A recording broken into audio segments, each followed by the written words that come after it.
Alright, cool. I think we're all set up. Audio looks fine. Just bring that a little closer. And yeah, cool.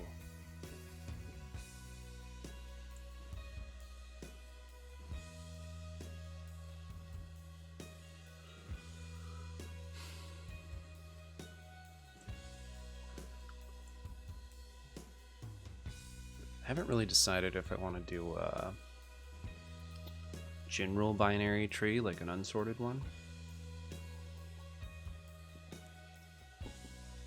or if I want to do a binary search tree.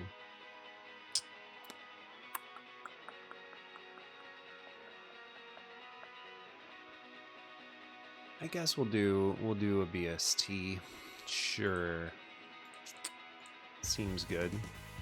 Hey Allison, how's it going? How's your Sunday? I didn't just look up in the corner of my screen to figure out what day it is. Yeah, I hope you're well.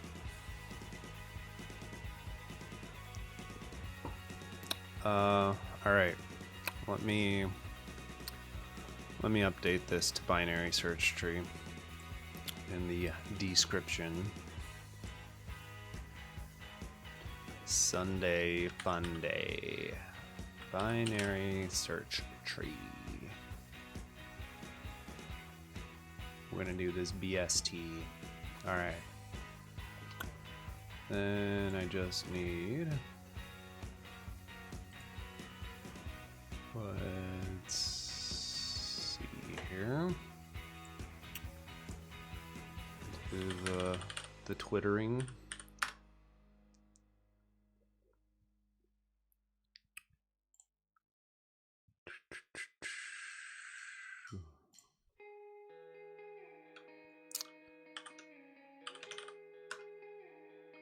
We're building a binary search tree in Rust today. Can I get a little crab action here? Okay, thanks. It is the one time I actually use my touch bar. Like I just type out the name of the emote or something close to it, and then I can just touch it, and it's probably some faster way of doing it, but that's how I do it. That is the only practical use I have found for the touch bar. Okay.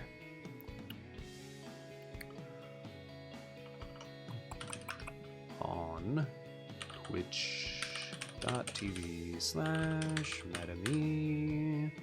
We got 4 E's. My picture pops up. And we're good. Okay, cool. Close out Twitter before our hearts sink further into our chest. And let's get into it. This will be interesting. I, as usual, didn't do like any studying really right beforehand, so we'll see how much I remember. It's how we like to do things here. We just kind of make it up as we go along. Okay, so let's go ahead and start with. I guess we'll go with the long form for our file names, because that's what we've done in general. We'll go ahead and write the file, go back to lib, and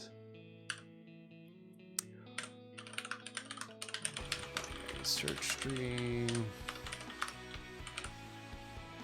and we can go back here, and of course we'll start with our allow dead code.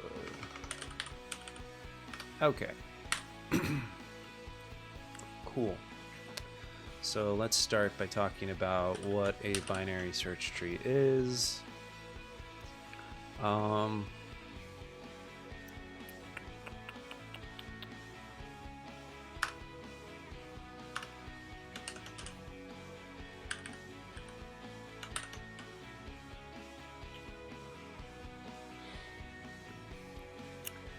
There's a way, I forget what the block comment is that gives you documentation.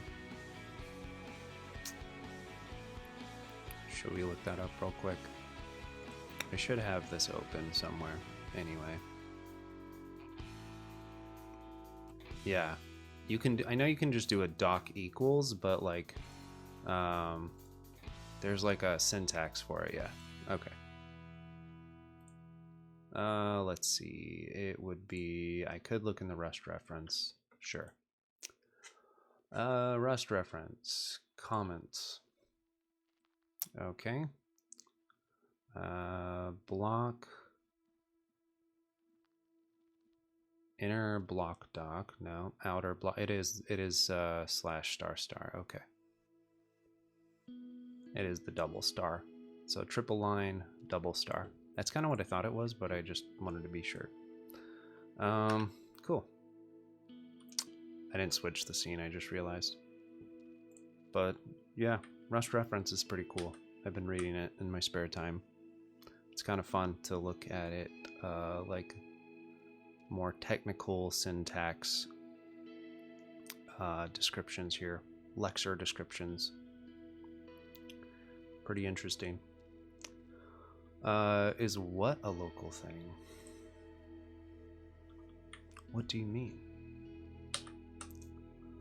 Okay, so this is going to be a binary search tree. And let's just get... That's enough. Okay. It'll just make it faster for me. So the main features of a binary search tree is that it is sorted. Oh, yeah. No, you're right. I do usually use...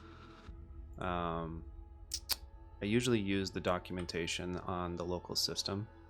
Like when you... I don't think it's just a rust up thing, is it? I don't think so. Like, mine is just at home directory .rustup/toolchains blah blah blah. But there's a way to open it from the command line, but I forget what it is. Isn't that helpful? But yeah, I think it just comes with your Rust install. They install documentation to your local system, which is kind of nice. I like it. Okay. So a binary search tree is sorted. The left side of let's just say node.left is less than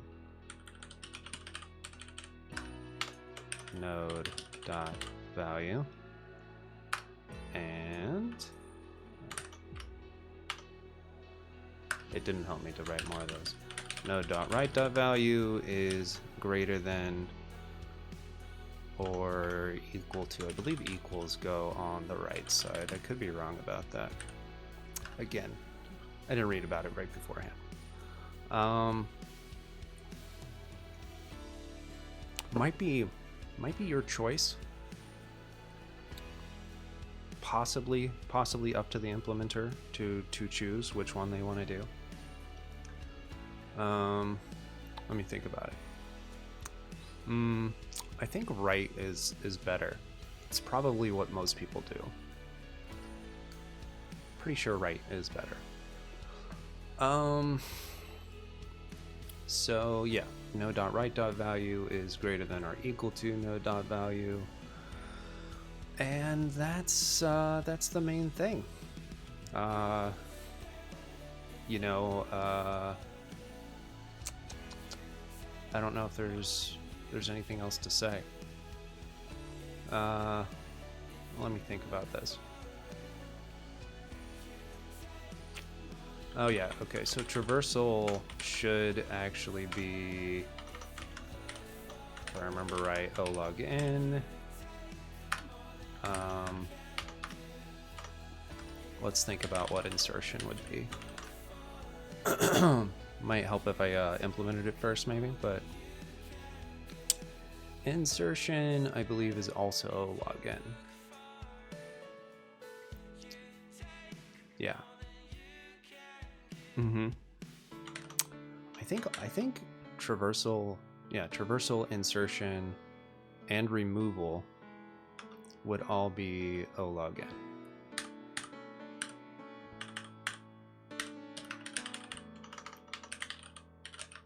But let's double check so that we know for sure. Because that will help us judge our implementation against what the guarantees of a BST should be. You know, with like a standard, I mean, I'm sure there's ways to optimize it, but that's just what I'm thinking. Okay, 1 second. I have notes. I'm gonna check my notes to see, and then we'll see what they say. Well, that's not helpful.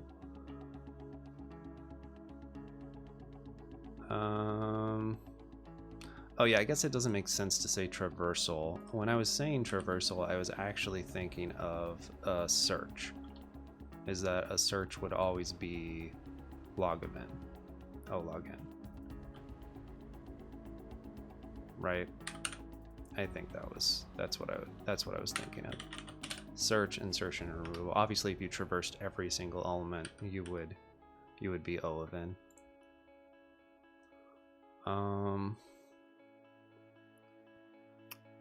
Yeah. Okay. We'll just call it that. Okay. So let's ask the internet what our insertion time and removal time should be. What is the standard insertion time complexity for binary search tree?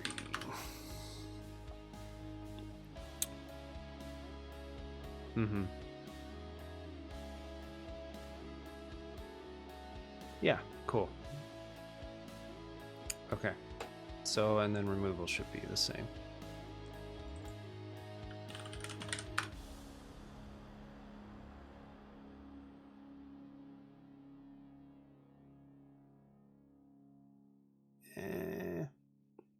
Oh, that's in a binary tree. No. And it's geeks for geeks. Come on, man. I didn't ask for a binary tree. I asked for a binary search tree. I know it's O login. It's got to be.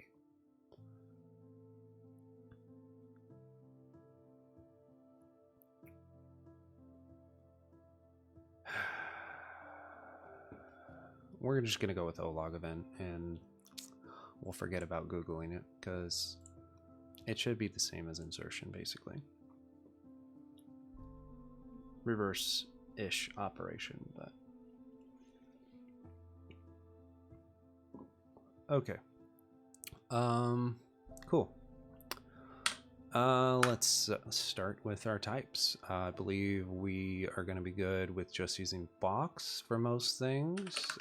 Let's do a pub struct binary. That was funny. Binary search tree of T, and this is going to have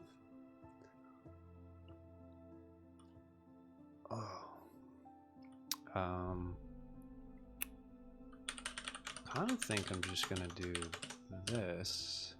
Let me think if there's anything else I want right now. It is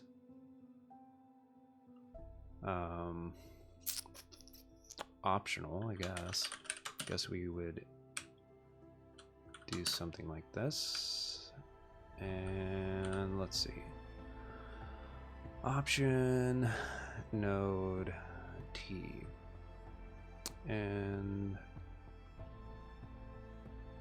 yeah, that should be fine. We just need for our root, do we want... We probably just need this, don't we? Pretty sure. Alright. Yeah, I haven't defined this. It's fine. It's fine right now, okay? Just give me a second.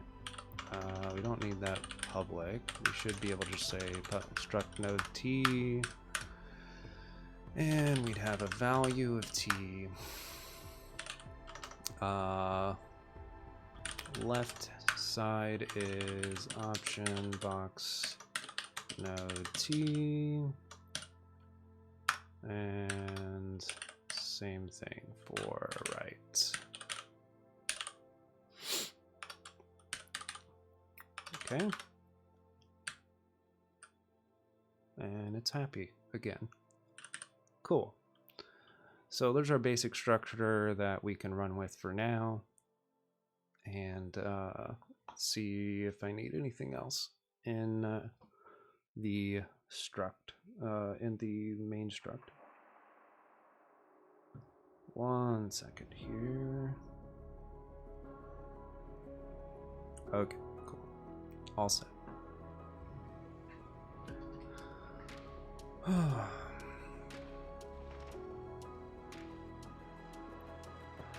Okay, cool.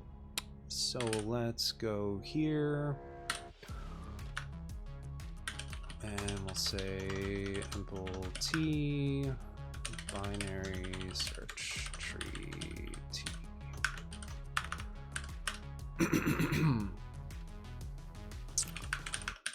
New self, and that should just be, for now we're just going to do binary search tree root none. Okay, really hard constructor. And then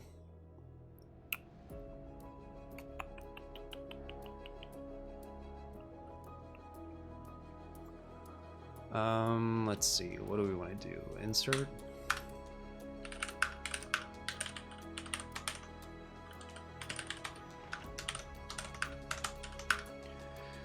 We won't remove, I mean, return anything on insert. And our first check is if root dot is none, then we can just create a node and go from there. I guess either way we can create our node first, right? Since we don't have to, since our new node isn't going to point to anything right away, no matter what case we're at, we should be able to just create our node. And this is going to be node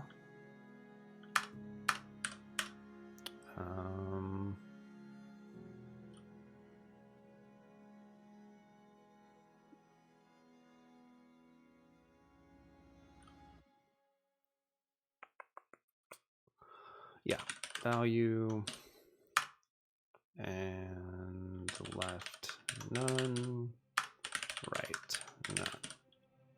Okay, we will eventually need that to be mutable, but we'll just leave that until we actually need it to be mutable. Actually, we don't need it mutable in this function. We can mutate it afterwards. Okay. Okay, so then if root dot is none, we are going to just nice one. And mute self might help if we want to actually do anything.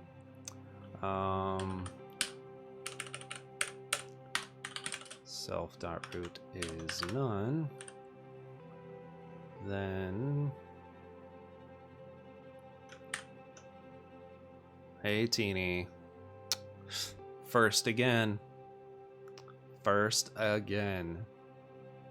How's it going? No, I started kind of late. I didn't give you a heads up, Allison. I'm sorry. You can still get second, though. You can still get second.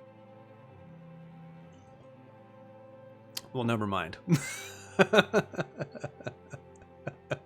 Okay. You got the last one. You got third. Good job. Oh, no. There it is. The leaderboard. Extremely important. You're on it, though. You're on it now, Allison, and now you know. And now you know. That's funny. Okay. Nightshade Dude lives for that internet fame, so he's hard to beat. He's hard to beat for that reason. Okay.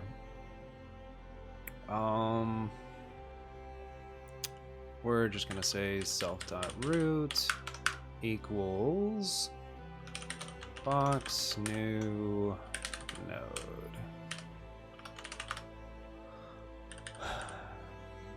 And find out all the reasons why you hate everything I just did. Classic. Yeah. I feel that.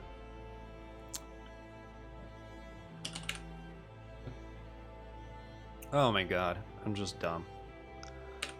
It might help if we actually followed the type that I had written, you know, 10 lines above. What? I'm still on this? Oh no, how long have I been on this? I've been typing for so long. Oh shit. Oh man. You gotta be kidding me. We missed all of that. We missed this beautiful implementation that I did so far. No wonder I have 4 viewers after you guys just joined. Classic me. Oh man. It is definitely a skill issue. As far as streaming goes, I have a lot of skill issues. All right, well, this is where we're at so far.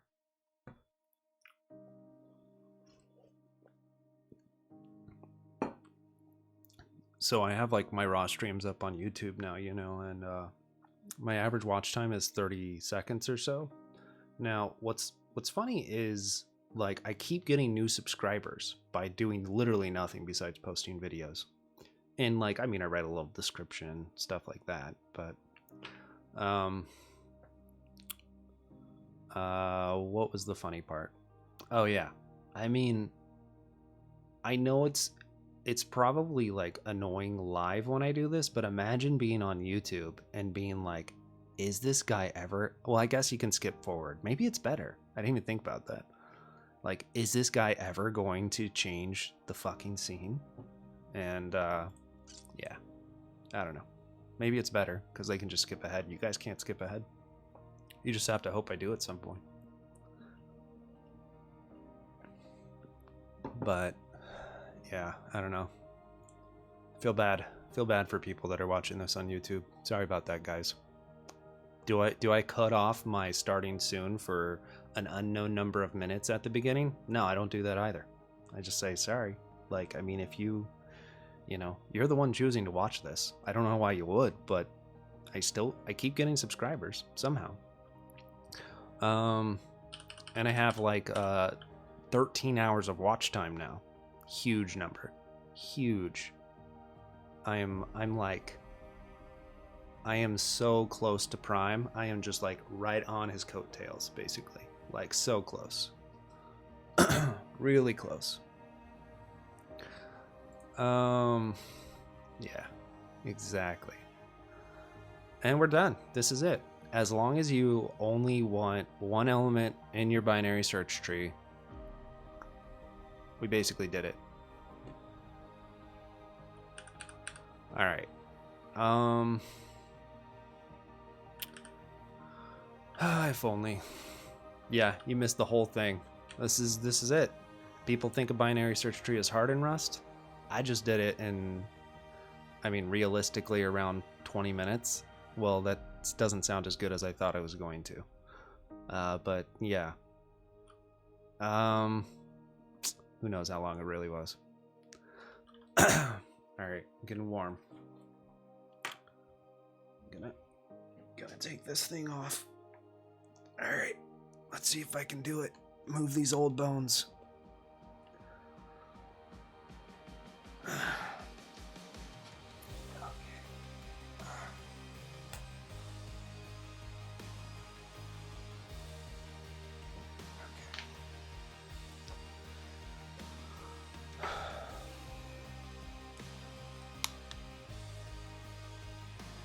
Did it. I didn't pull anything. It was pretty good.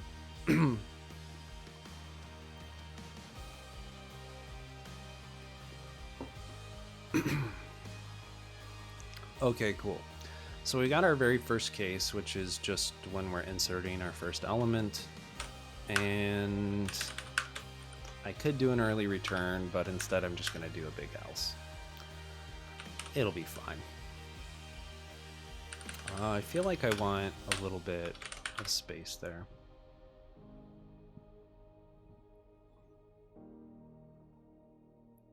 Excuse me. Okay, let's see. So if self.root isn't none, that's when we actually have to think. In general, we are going to, do like some fun checks. Okay, I'm getting there. Just give me a second.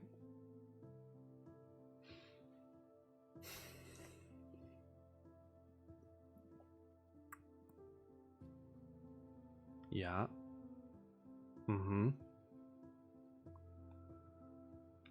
Okay. There's recursion in my head. There's the fact that I need just a nice little function that I can just pass node to over and over again and just keep going down until I find the right node and the right place for it. Yeah. Okay. This should be fine.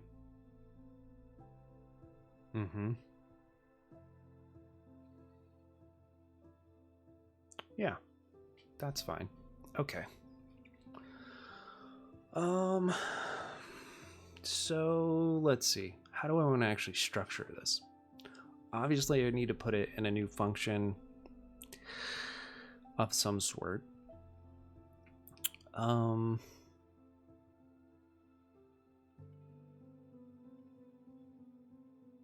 Would it be in like a node impl? Would that make sense? Would that even work?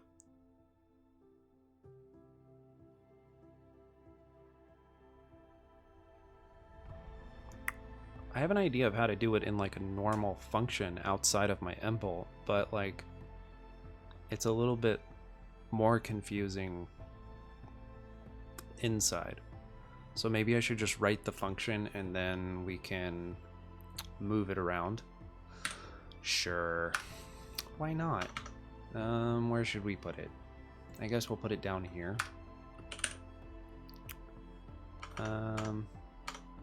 I don't know. I kind of want it up here for some reason.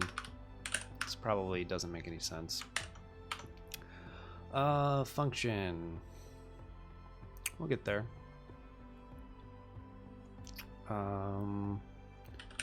Insert node, and it's going to do something like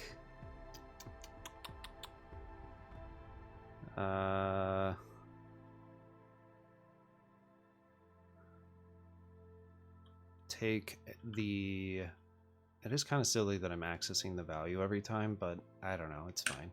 All right, we'll just say node, and then we will also just create a new line for no reason. It's not really parent. There's a better, it's a better thing. I could just say value, but I already created the node. Like I could just call node value and then say this node. we'll just call it parent for now, and I'll worry about the naming later. Okay. It might help if these things had types. Love it. Absolutely love it. Okay. So this is going to be, I mean, they're both going to be nodes.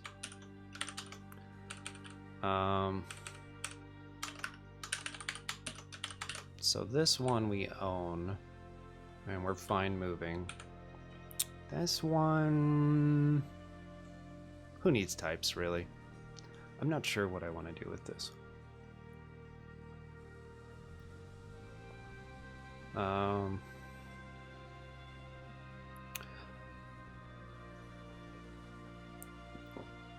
I don't know. We'll let the compiler tell me what type I need there. I know it's not. I mean, maybe what I need is an actual box, like just path. That makes some sense.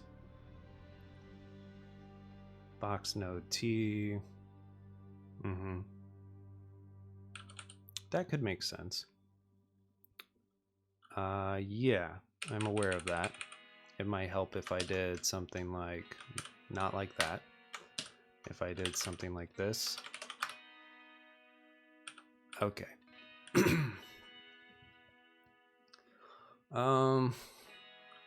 Okay. Am I like being dumb about formatting? No, that's how you do it, right? You don't put any spaces between all that. Okay. It just felt weird. I mean, it's probably because I'm doing something weird right now, and it doesn't make sense to do it this way, but I just feel like I have to. For me to like wrap my head around how I'm actually going to do this in a way that's more rusty. Okay, anyway, here we go. So we're going to say it's a pretty simple thing. We could actually do a match. That actually probably makes more sense, right? Like if we do a match on... Oh, no, that's going to be a little annoying. Give me a second to think about this.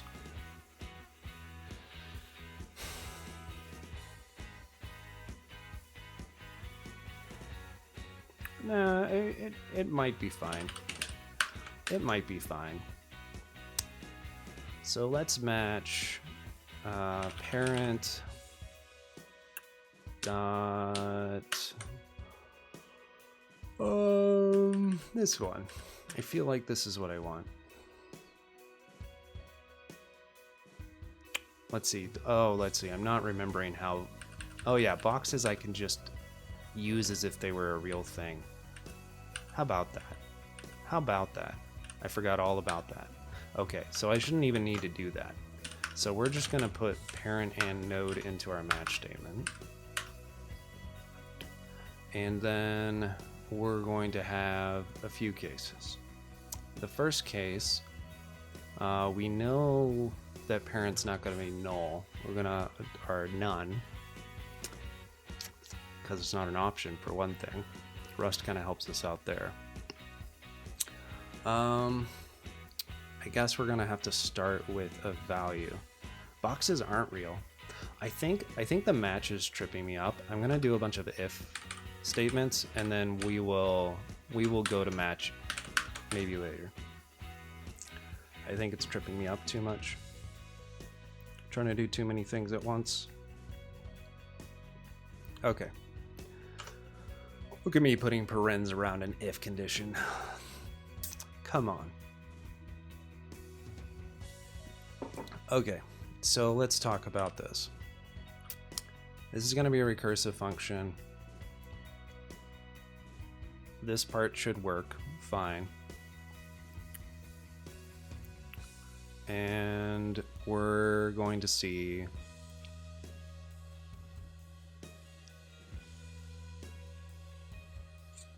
yeah, okay, this makes sense. So I'm going to say if node.value is less than parent.value, which already brings up an important part that I didn't even like mess with so far, which is that for a binary search tree to work, that T has to be eq, right? Or at least partial eq. Otherwise none of this works.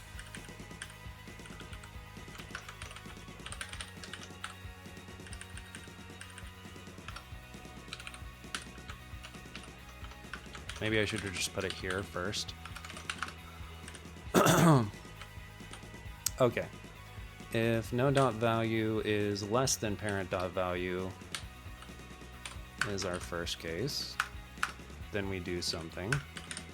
Else if no dot value is greater than or equal to parent dot value, which is just our else case actually, but let's just write it out for fun, for funsies.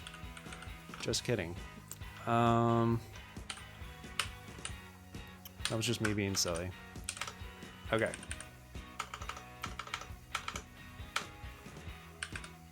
Okay, so we know this much.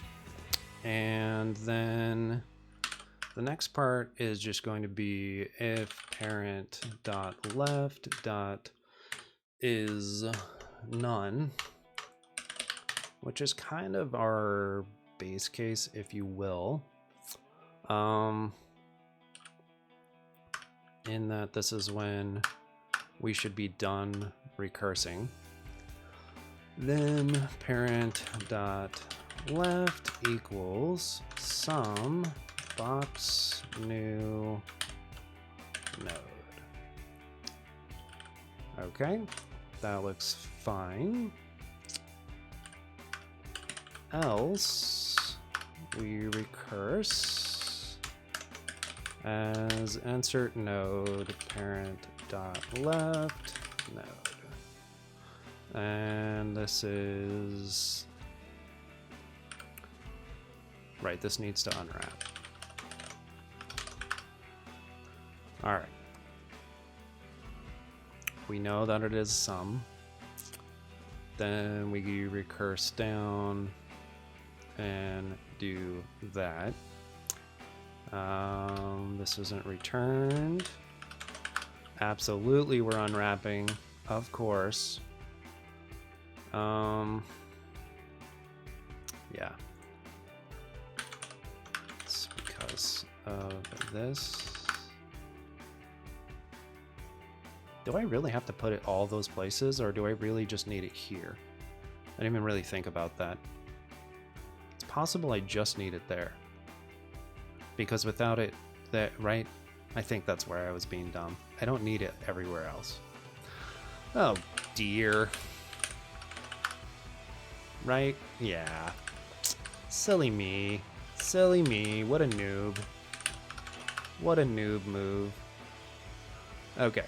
If node.value is less than parent.value, what don't you like about this? This method tests less than. Yeah, we know what this method does. Okay.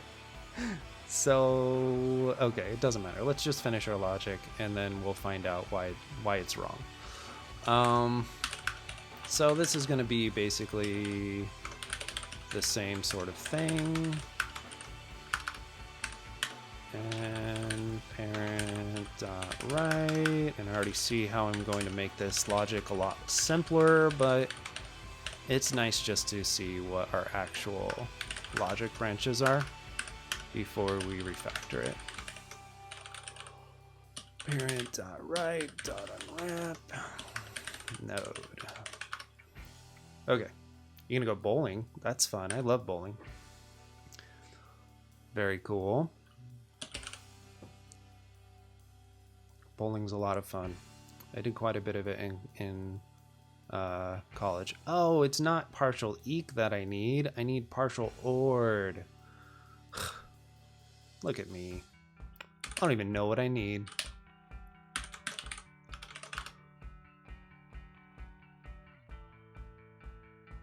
Okay.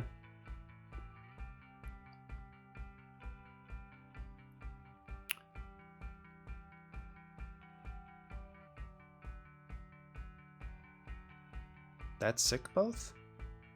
That's sick both. Oh, like, I don't know what you mean, Allison. I'm slow, you know.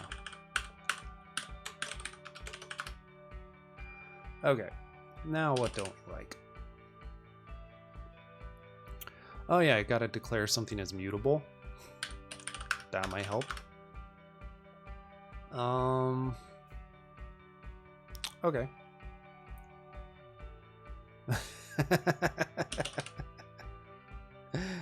Yeah, that's hilarious. That's kind of, yeah, that's funny. Because I figured that sick was about bowling, but yeah. Yeah, when I was in college, well, 1 year of my college, I was in the UK, in York, England, and there was this place. It wasn't actually in York. We had to take a bus to it, but it wasn't far. Yay, public transportation. And during the day, they would have, it was like 10 pounds for all you can bowl. From like until basically like school got out type of thing.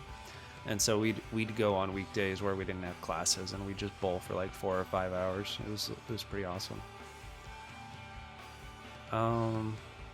Yep.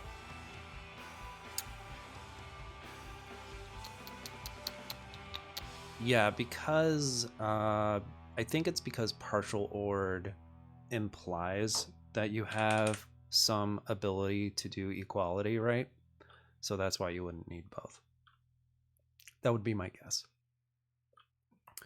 Okay, so we got it compiling. Yay. Now let's make this a little bit nicer before we decide if this is like how we actually want to do it.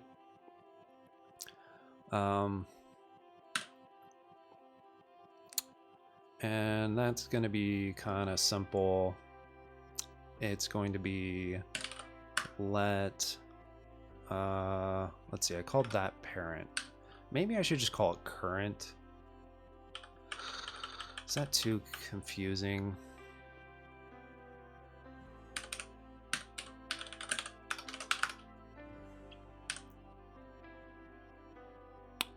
I think that's fine.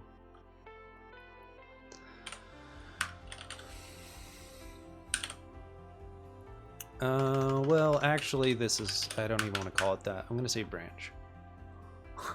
That's okay. So,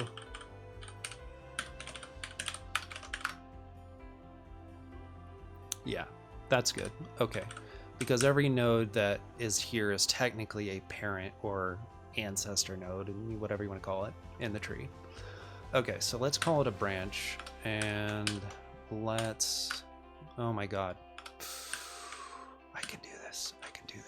I can type a space instead of an enter. I can do it.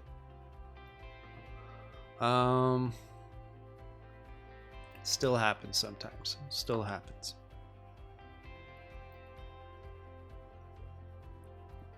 I somewhat regret the switch at this point, honestly. I've thought about switching it back, but then I know that that's just going to annoy me as well. So, I don't know. I'm going to leave it for now. Maybe it's better just to switch it back sooner rather than later. I originally did it so that like typing on QWERTY would be a little bit more balanced between my hands. I switched my space and enter keys on a split keyboard, so you know. So in general, QWERTY is heavier on your left hand, at least for typing English. I imagine it's probably similar in other languages, but I don't know because I don't type in any other languages besides Spanish, and that's very similar as far as the most common used letters. But yeah, so basically I was like, well, I type space a lot more than enter.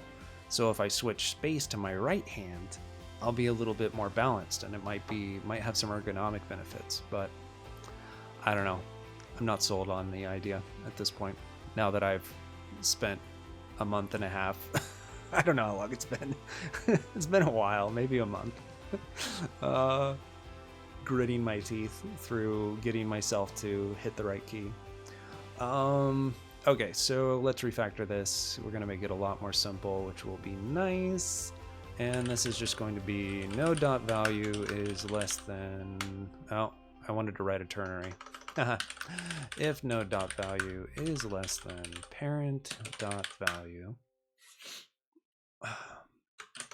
then the branch is parent.left, else it's parent.right. Okay, so there's our branch, which we're currently not using. And then we're going to say if branch dot is none, then parent dot branch dot, want to say it's swap? No? Oh, how do I do this? Okay. I know there's a way I can do this. Oh, not parent dot branch. I should be able to branch dot, let's see what I have.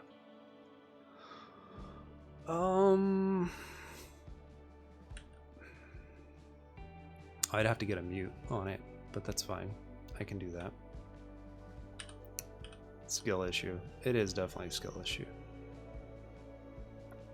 I put it in like an Ergo Cube Discord channel that I'm a part of, and everybody's like, this would kill me if I did this. And I was just like, yeah, probably would.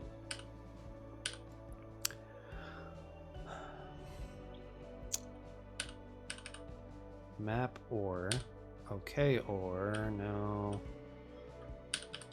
Am I being silly and there's not really an easy way to do this? I thought for some reason I could replace. Okay.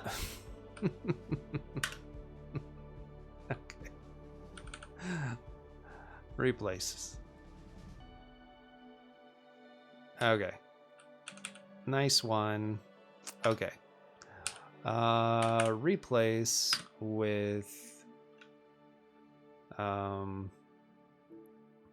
box new node.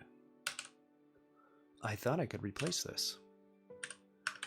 Else insert node. Now we'll see if the borrow checker hates this or not, but we'll see what happens. Branch node. Okay.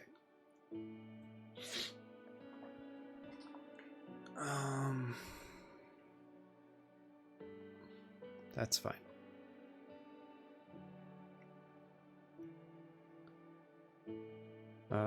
Right, if branch dot is none, otherwise, right, branch dot unwrap. Okay. This looks fine. Let's just, let me just comment this out instead of actually deleting it for now. Let's see, what am I gonna do? We're gonna go here.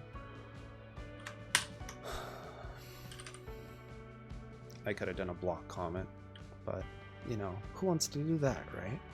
Okay.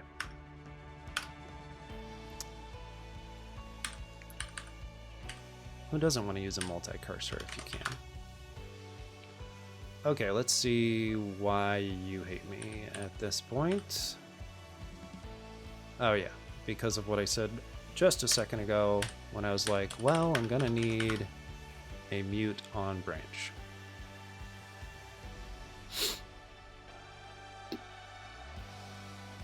And then it's saying that I don't actually need to get a mute on parent.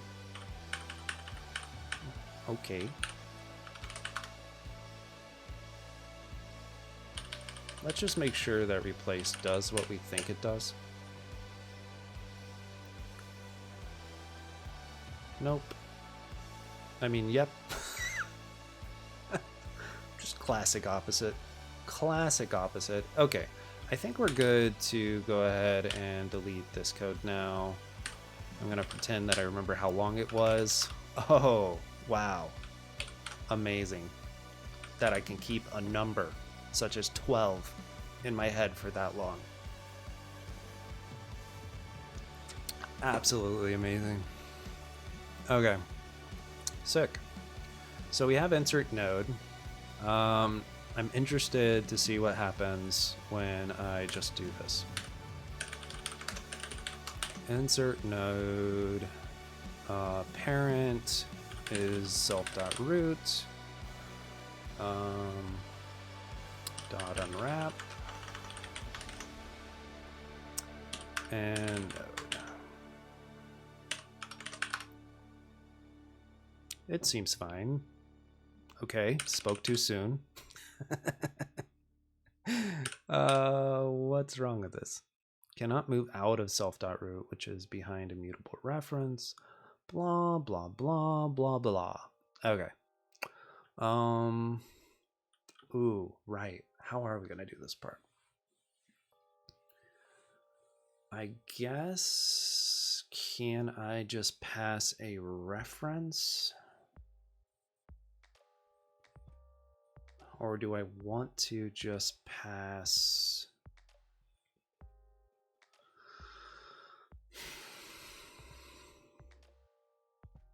Huh. Give me a second.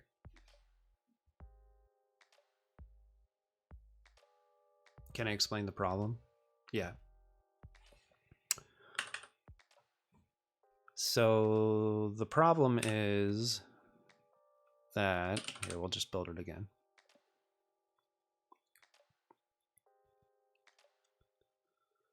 The problem is that when I pass it here, I'm moving... when I'm unwrapping, I'm taking ownership of this and moving it out. And I can't do that. Hey, Lawnmo, what's up? How's it going? It was cool hearing about your some of your work in the other stream we were on. I can't remember the name right now, but yeah, welcome.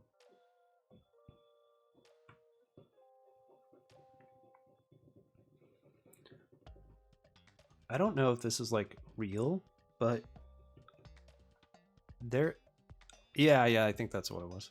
Yeah, the guy who's doing the CDN thing, I think it is. I don't know if this is real, and I'm not pointing out who is German on this stream, but there seems to be a huge overlap of Germans and Rustaceans. Just something I noticed. I don't know.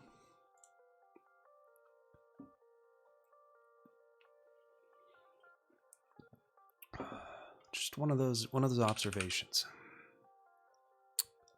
All right.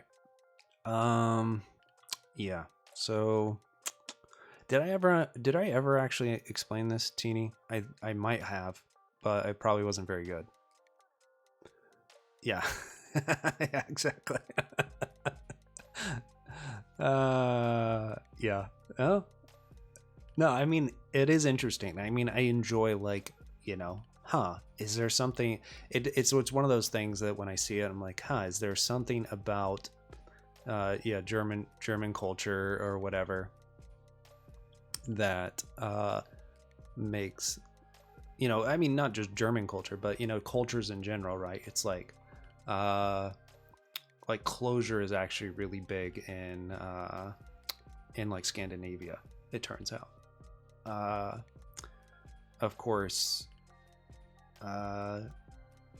Erling and Elixir is pretty popular in certain parts of Europe. I want to say probably more like France, and I think France might be big on Erling. I can't remember, but you know, I don't know. It's interesting. It's interesting when you see some of that. But you know, I don't know. I'm not making any huge absolute statements. It's just interesting. Cool. So I somewhat explained it, or you just read the compiler error. Probably more accurate. Okay, so I could just do an as ref. I wonder how that would work. Or I could just pass it.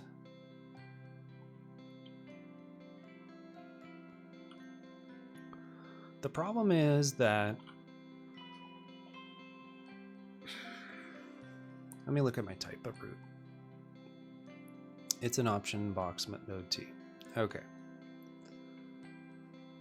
So maybe I just need to try an asref and see what happens. Can I just do this? No. Now you're not happy for other reasons? Oh, right, no, it's just that it gives me a reference. That's fine. I mean, we might be going down a bad rabbit hole at this point, but that's fine. Alright. As ref, I think. And right, then the problem is here. This is technically cannot move out of parent.left because it's a shared reference. I don't know. I feel like I'm doing this wrong.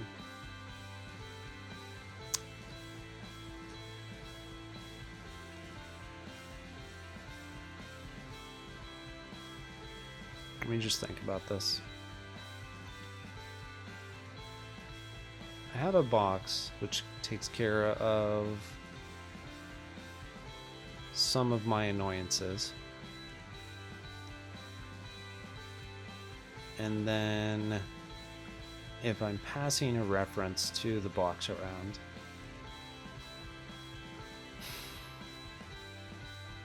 I guess we could just try finishing these compiler errors and see what we think. The problem is that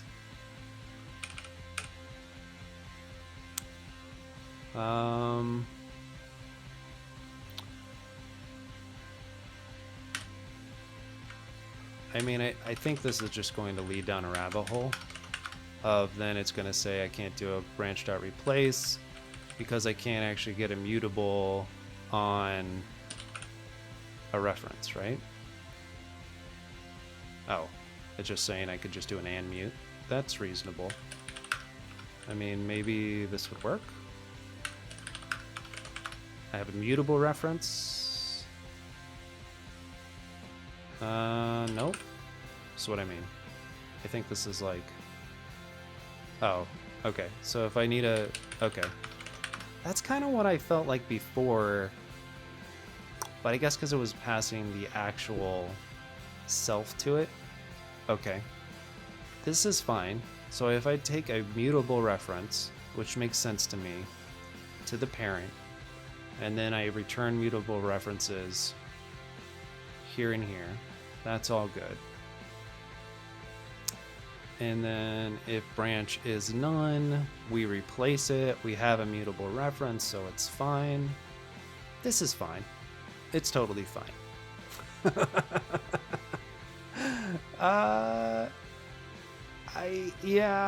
I see why I have to do it this way, but it was not how I would have originally written it. I don't know if I thought about all of it. I mean, I did make this mutable to begin with, the parent. And then I made okay, no, really all I'm doing is I'm cascading the references down. That's all that's happening here. It's not anything, I didn't mean to do that. It's not anything crazy. Okay, so then all I have to do here is instead of as ref, I think if I just say as mute, this will go away. Okay, I like that. And then down here, I just need to do an as mute. And that goes away. Look at me knowing how to use Rust, kind of. Mostly because the compiler's actually really helpful. No, don't give me another one. I don't need another one. Why are you telling me there's a problem? You don't need a mute here. Are you sure? Oh, it's because... What? But branch.replace, doesn't that require a mute? Or is it just because I'm already returning? Oh, it's because I'm already returning a mutable reference. Okay. Maybe. Hey, not bad. Okay. So that's insert. I wish that was all insert was, right? Let me think about this. I insert. No, that is all insert is. No, I was thinking of something else. Let's see. As long as I insert all the way down, right? It's just remove that's annoying in this situation. We insert something, we just check, we do all of our comparisons, and we're fine with wherever it ends up, basically.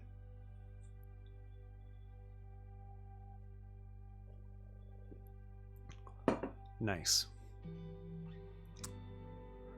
Yeah, I don't know if it actually works, but we can pretend it's first try, right? Okay. Well, let's try. Well, maybe we should do a debug implementation so we can actually look at it like working.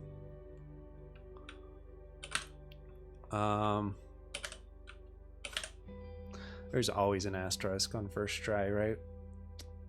Okay. Yeah. Exactly. Oh man, good times.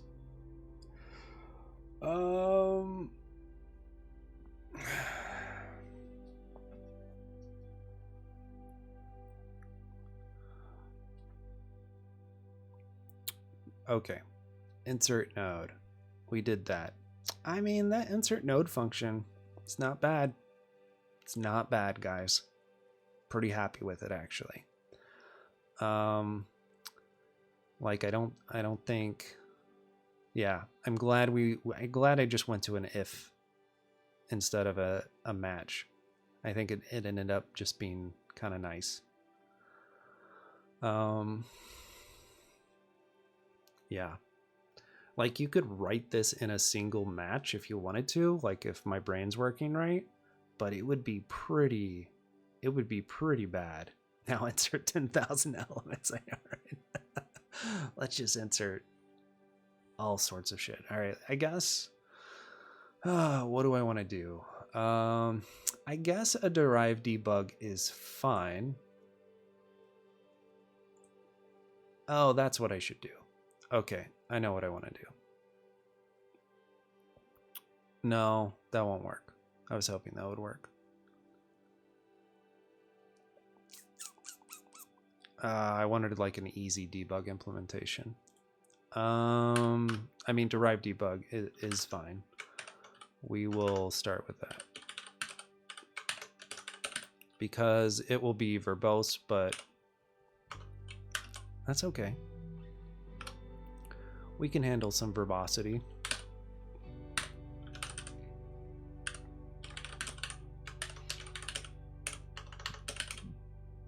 Excuse me. Goodness, burping on stream. That one just like that one snuck up on me. I didn't have time to shield you guys from it.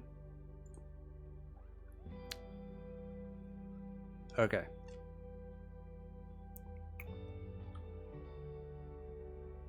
This is fine. We're deriving debug, which will work for if t is debug. Okay, so let's write some tests. Config test and mod tests. Use super test function bst works. bst equals binary search tree. Let's just do numbers. I know that's not right. Okay, just give me a second. Okay. bst insert let's just do 10. st.insert 7. st.insert 15. And yeah, let's just start with this. Debug bst and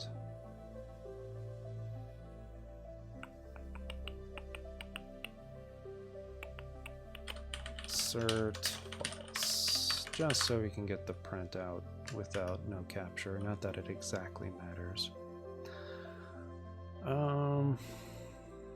Let's go to our terminal this time. Cargo test. BST works.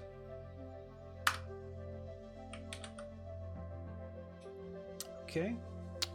Let's see what we have. Okay.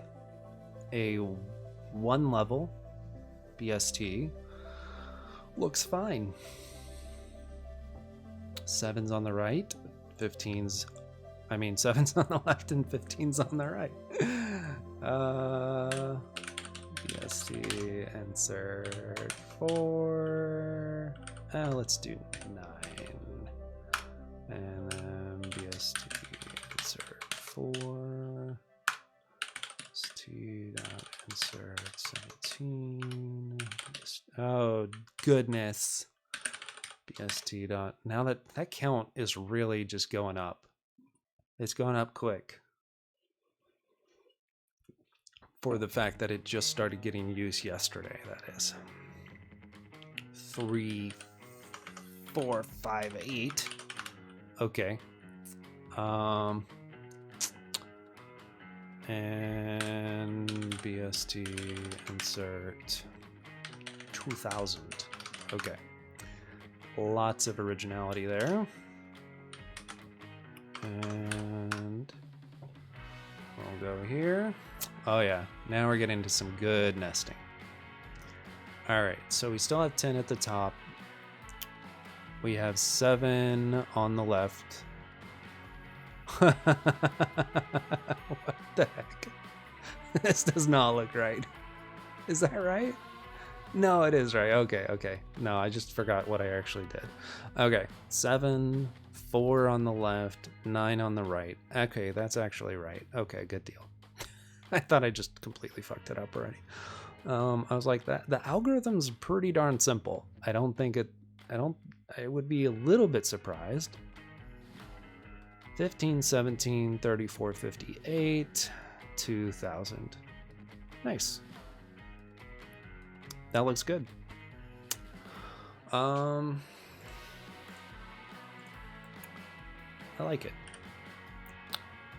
Okay. How long can you do that until a Stack Overflow? Yeah, it's a good question. This is not an efficient debug print of this, but that's okay. Since I'm on an Intel-based MacBook and I'm streaming right now, I'm probably cap out about 50 elements. Just kidding, I think. Okay. Good deal. So insert, first try. I mean, that was a first try insert, basically. I mean, granted, we had the compiler help us a little bit, but it was pretty first try. All right. Let's see. So now we need remove. And remove, it's passed a value. And it basically searches for that value, removes it from the stack. I said stack, but that's fine.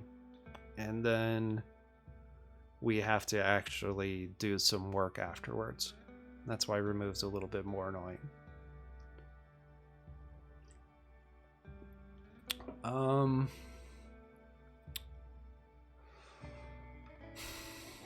I mean, maybe search is a better place to start.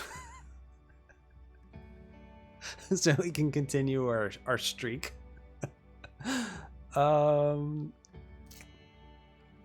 Oh God, what do I want to do?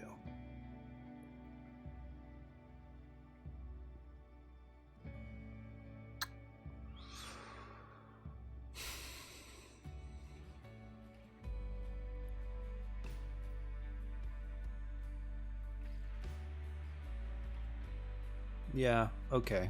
I don't know. I guess we can do remove first. We'll do the hard part. I do have to search for remove anyway. This is a really good point. I mean, it's a very similar... The first part is similar, right? The, well, nearly identical. The second part, not so much. The part where we actually have to bubble things up. I didn't even really go over what a binary search tree is. Binary search tree in Rust. You guys might not know anything about it, but yeah, I'm just gonna guess everybody just knows more than me, and you guys already know what it is, so you can Google it. It's fine. Yeah, this is the sort of thing that makes me bad at streaming, actually.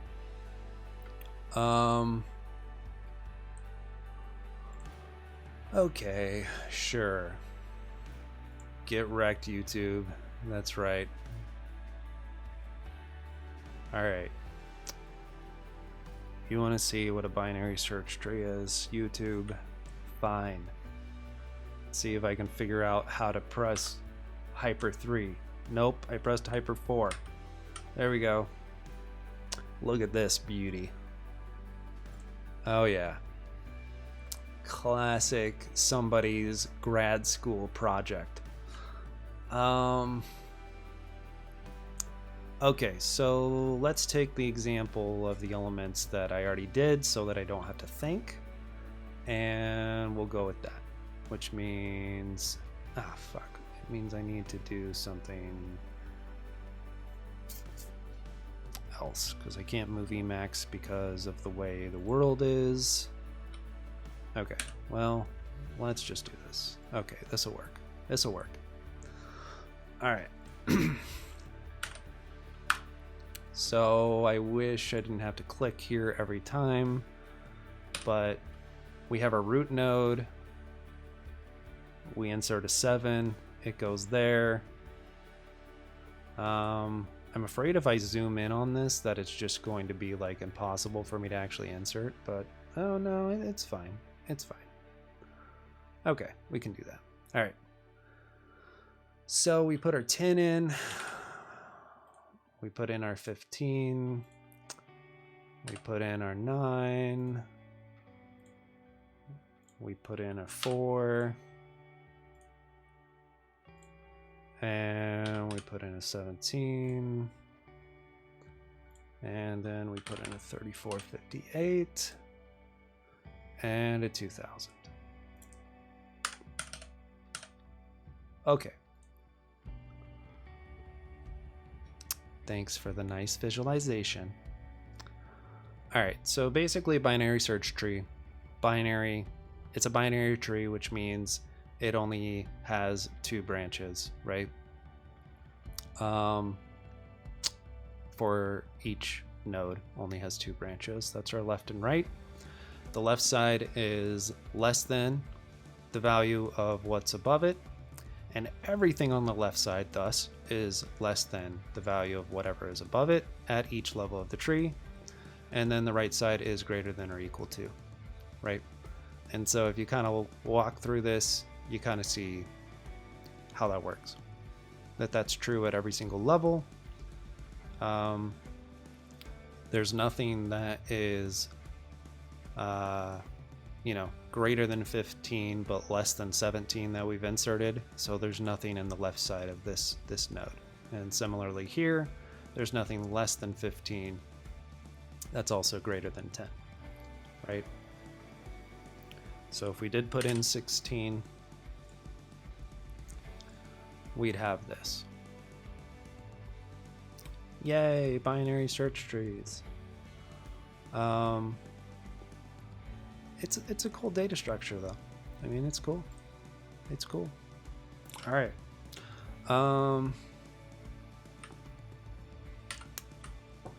Glad we had that moment together. Okay. Let me exit out of that Emacs frame. And we're good. Okay.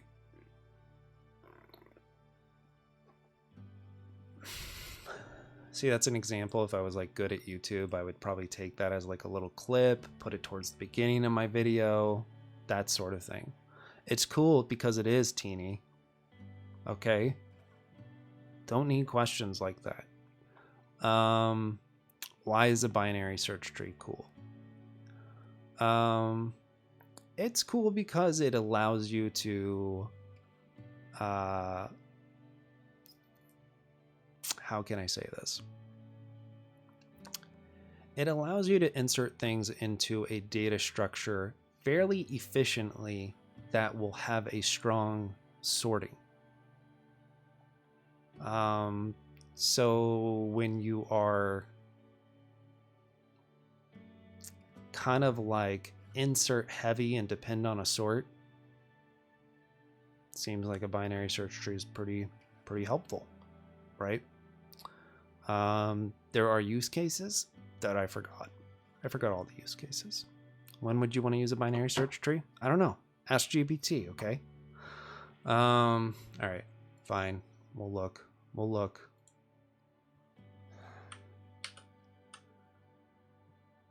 Again, this is why I'm bad at videos, streaming, YouTube.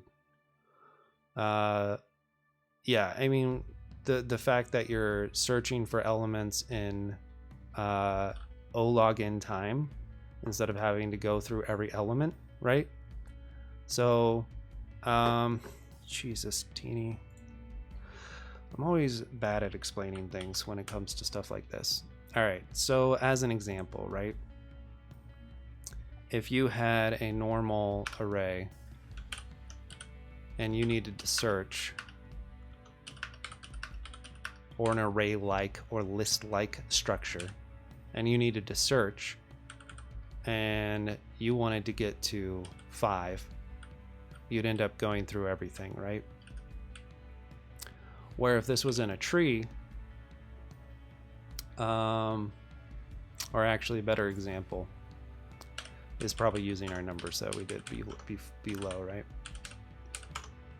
A little bit more diverse and real. So if we were doing this and we added things to the end of an array because that was the most efficient, for instance, and you want to search for 2000, I mean, in any case, the search time of this is O of n, right? That's what we would call it. Where if it's in a tree, kind of like we demonstrated, and we can go back to our visualization just to be very clear. When we're searching for something, we can even do the find if we really want to. I don't know if we really need to. You only have to go down one branch. So you're already splitting your search case, your search, god damn it, words. Your search, there's a word for it. Oh well. You're splitting it at each level by 2. You're splitting out a whole extra branch at every single level. And that's where we get like the O-log-n search time. Yep. Very cool. Thanks, Teeny, for making me do that. I think it is helpful to go over, even if I'm kind of a pain in the ass about it. Okay. So with Teeny's astute observation that search is just part of remove, basically. What are people sending me? Random things.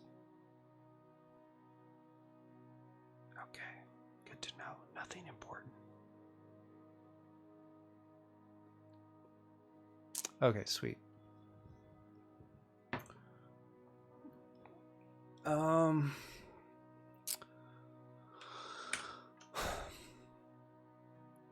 I like reluctantly explain why you would want to use a data structure in it while I'm writing data structures. It's kind of ridiculous. Pretty ridiculous. Okay. So let's see. Should we just do like a search to begin with, or a find? What do we want to do? In a find situation, we basically just want to, we could return like a true or false if it exists, or we could return an option and T, which isn't like a terrible idea.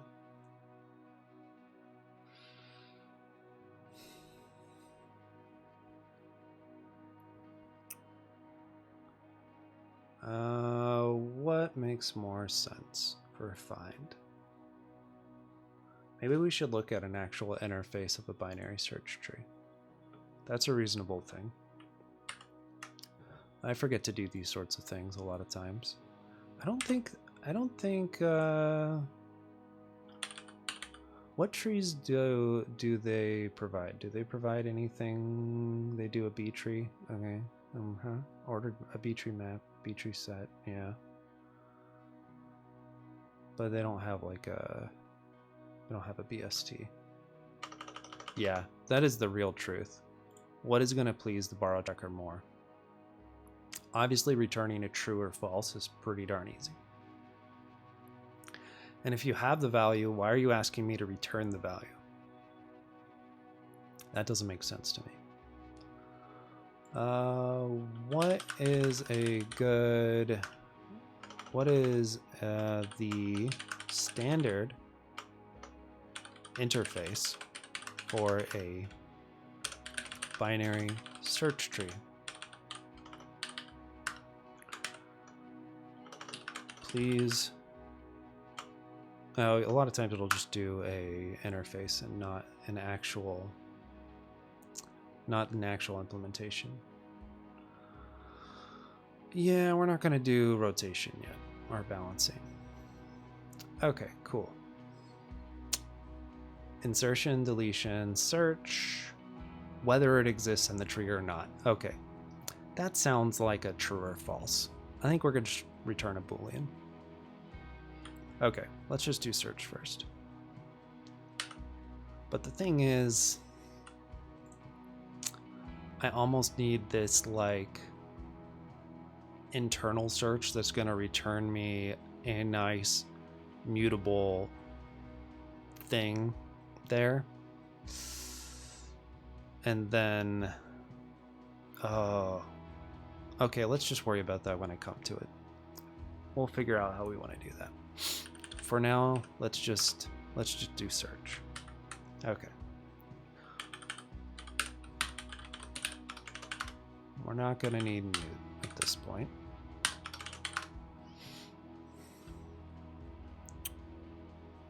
And value T. Sure. And then this is going to return a bool. Is that not what the type's called? Okay, good. I was like, did I screw up here? But it's just because I hadn't actually done anything. Reasonable. Okay.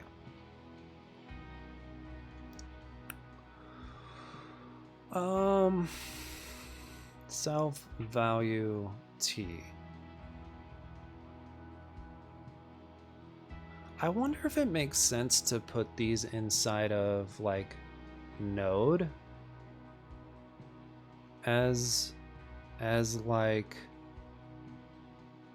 ooh, that might be kind of interesting. I don't know if it just feels more rusty, but like to put it in a node impl, like to do a search.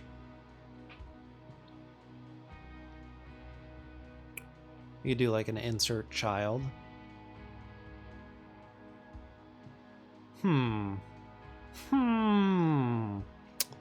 Yeah, I like that. Anybody hate that? That's actually here? Does nobody care?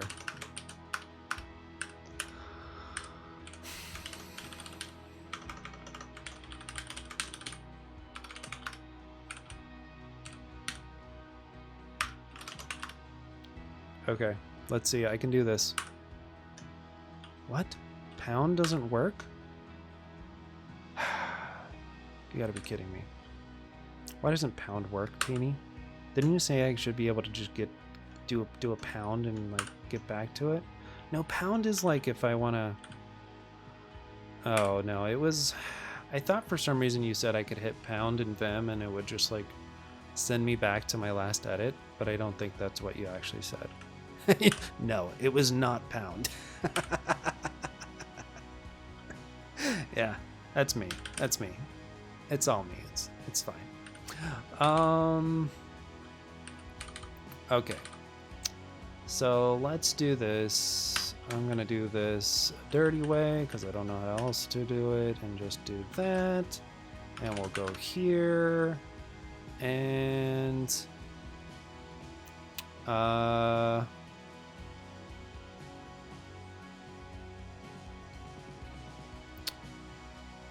okay, yeah, let's start by making this work for this. I think this would be interesting. Oh, you corrected yourself afterwards? I know there's a key and I just always forget it every time I look it up. Okay, so let's just see if we can make this... We might hate this, but we're just gonna go for it. Oh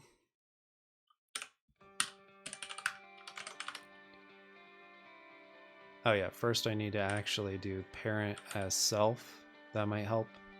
Let's see, I don't think I have parent anywhere else in this file.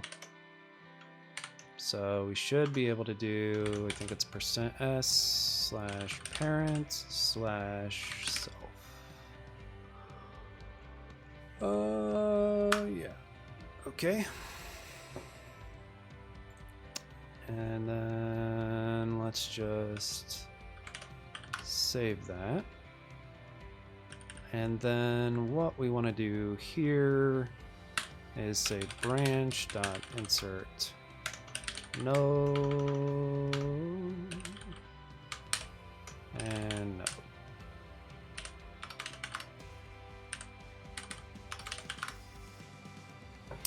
This is looking interesting.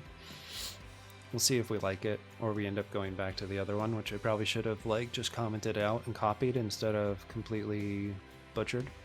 But that's fine. Okay. We don't need to do this. And we actually don't need to specify T there at all. That makes sense. And then so far we just have this as a problem. Oh yeah, you can't do like, because I want to say I read, am I right in thinking, ooh, maybe you can't have a recursive, like I can't reference the method that I'm implementing?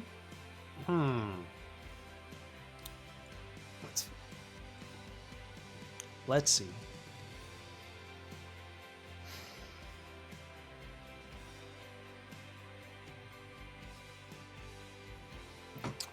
It's possible that you can't do that. Oh, Jippity, why do you vex me so? Actually didn't want to make you smaller. That was a mistake. Okay.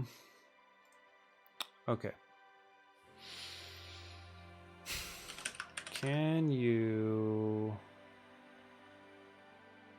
have a recursive method in Rust?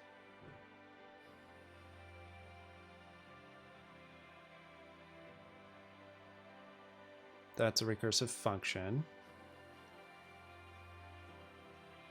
Okay. Can you have a recursive function inside an impl block?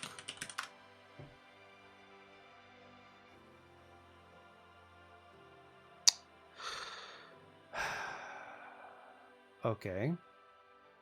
So it works for a static function.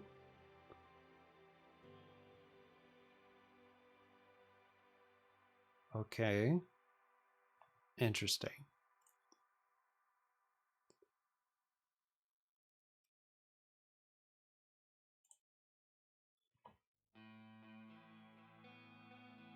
Cool. Thanks, Allison. See ya. Have a nice time. That's what I said. Okay. That's what I said the first time, but okay. Can you have a recursive method in a impl block?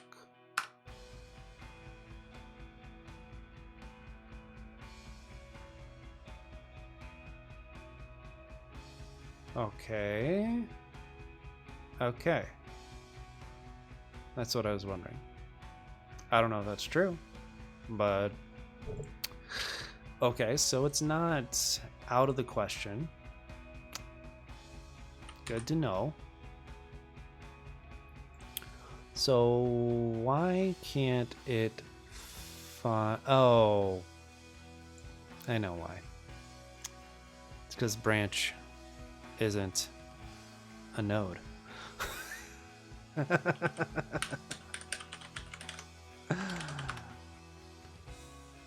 Yeah, that might help.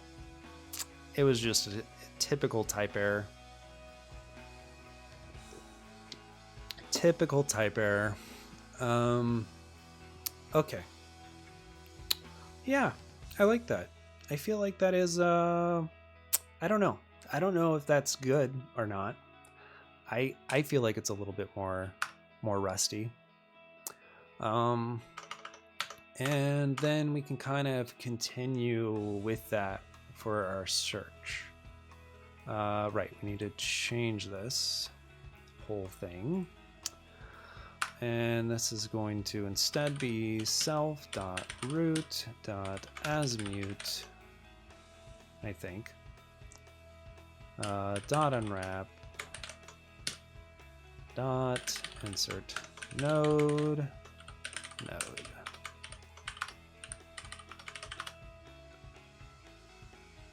Okay, seems fine.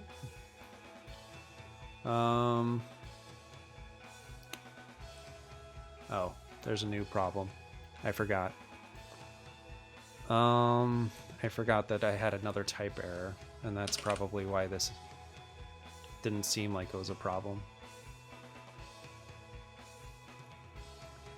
Takes ownership of the receiver self, which moves branch.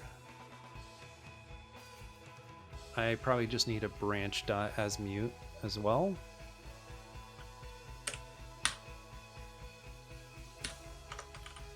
Probably had that, and then I just didn't think I needed it. Okay, this looks fine. Our tests don't actually help us in a real sense, but we could just do this real quick to make sure that our insert looks normal. Yeah, this looks fine. Cool. Nice. So that's insert node.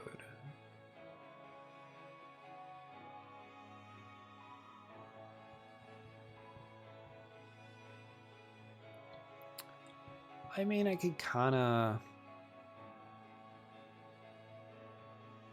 Oh, right. I kind of wanted to call it insert child because I feel like that's actually a better thing for it being a method on node. I think that makes more sense.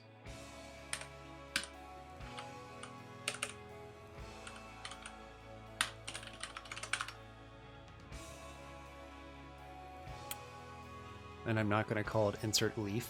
Just not going to, okay? Not going to do it. Maybe I should. We're just going to call it a child.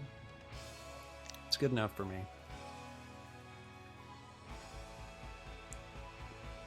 Okay, cool. So we have our insert refactored a little bit, and then search is going to be similar. I think I'm just going to do search as self.root.asRef.unwrap. Well, I know what I need to do before I do that, but that's fine.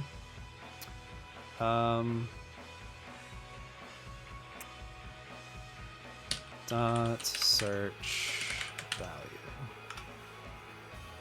All right. If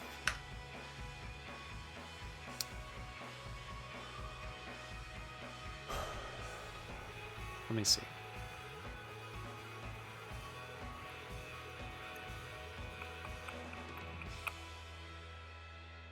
I'm just thinking through this. We could just return self.root.isSum.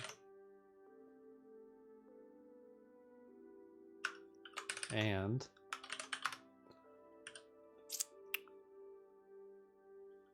let's do search value returning an option.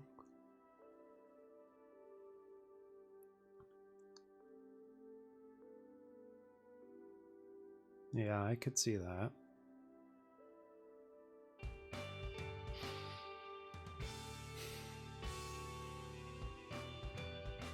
Yeah, I like that.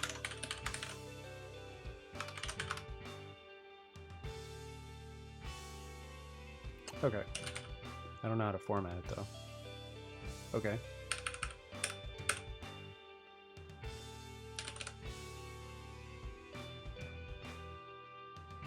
Yeah, right.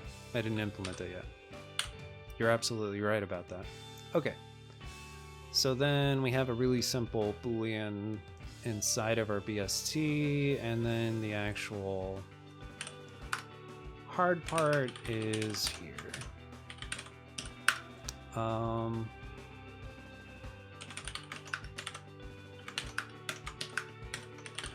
gonna try this and see if I like it. I don't know exactly if I'm going to or not. Let's just return none and see that this compiles. It might not, especially if I define my type with the parentheses. Goodness. Goodness. Okay. Looks good. We're good? Yeah. All right, cool. So then we're searching. We've got our node, which could be even our root node, and we're just comparing our value, making sure that it equals, or seeing if it equals our current value, and if it doesn't, going further down. So I think it's going to be as simple as if value equals self.value, which I have a feeling I'm going to need some references here to not move things around, but we'll find out. If value equals self.value, then return some self. Else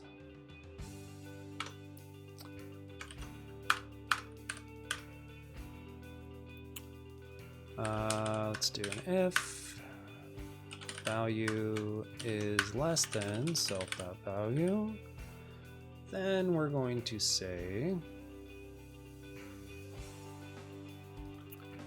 I think there's a convenience function I can do here, which is self.left dot is sum and. Yeah, that's what I was thinking.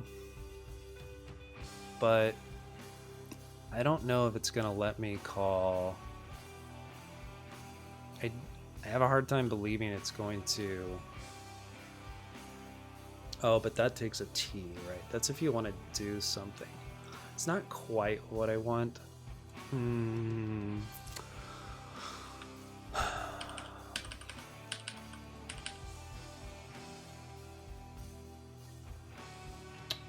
Hey, laugh on me. If I even close to said that right. Thanks for the follow. Welcome. Thanks for hanging out. We're getting through our binary search tree. We got insert working. We're just doing a little I always forget my control P is broken to go back. That's fine. What I can't remember, I can just do it this way. Is what and is. Returns none if the option is none, otherwise returns opt B. Oh no, then that just gives me a new option. I mean, yeah, this isn't really helping me much because no matter what, I'm gonna have to do something like this, I feel like.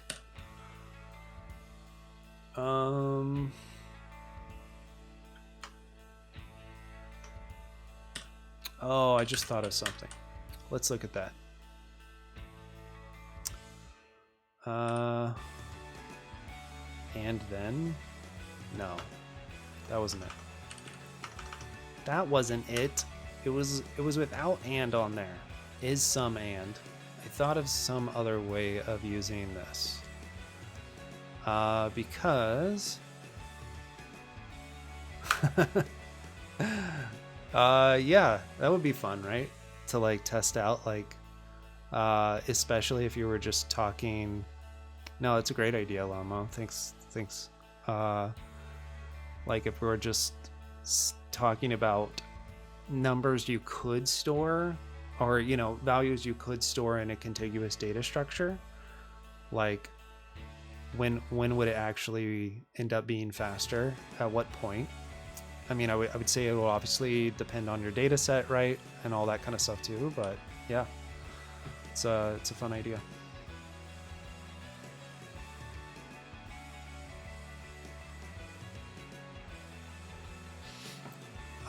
Let's see if this is gonna work. I feel like I can technically, let's see, this is a box, right? So let's just pretend it's my node. And then could I just say n? Yeah, for sure. It's true. It's true. It's kind of like that whole, especially if you can store them in contiguous memory, right? Like versus a linear scan on a linked list or whatever. It's like, it's kind of that whole idea that like a scan of an array is actually very fast and like your CPU optimizes that sort of thing.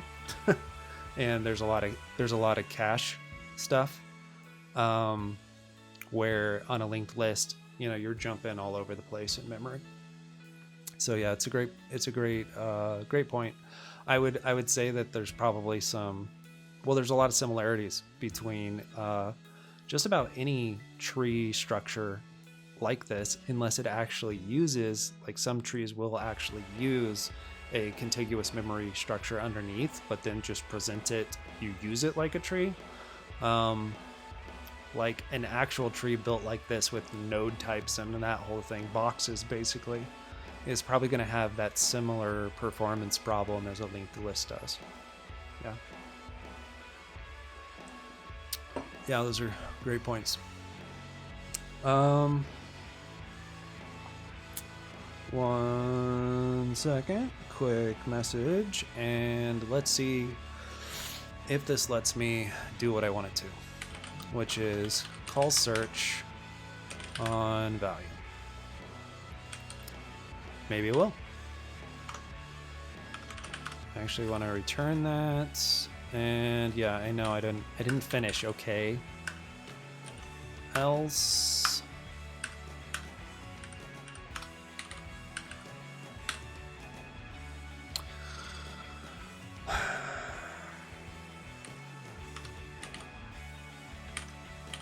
Self.right.isSum, and I always type that instead of the pipe.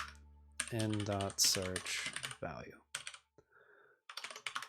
Okay, let's see if it hates everything about me. Of course it does. No. I have to see. I don't actually know what isSum and returns.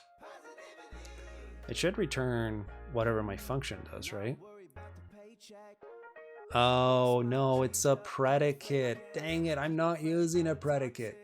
Ah, bummer. If I was just doing a predicate, it would have worked. That's okay.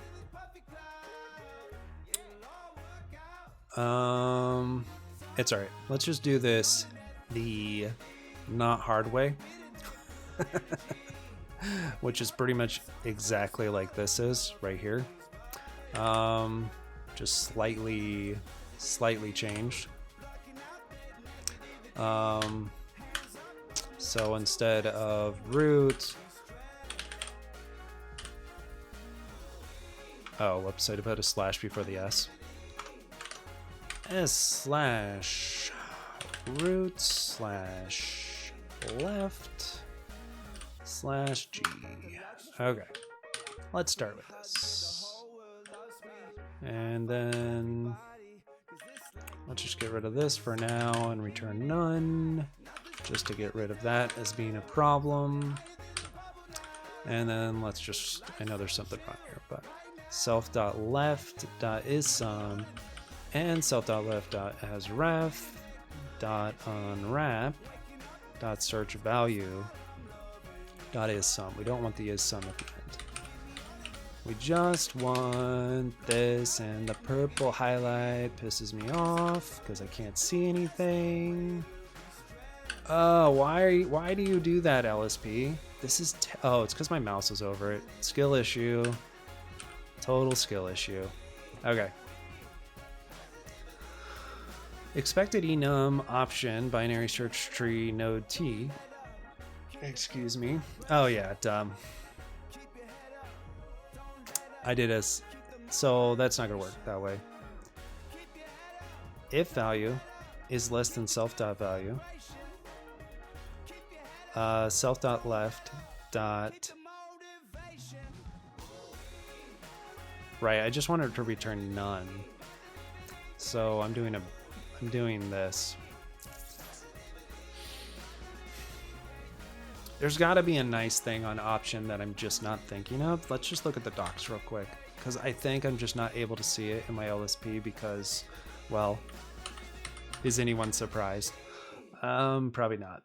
And my OBS commands have suddenly stopped working again.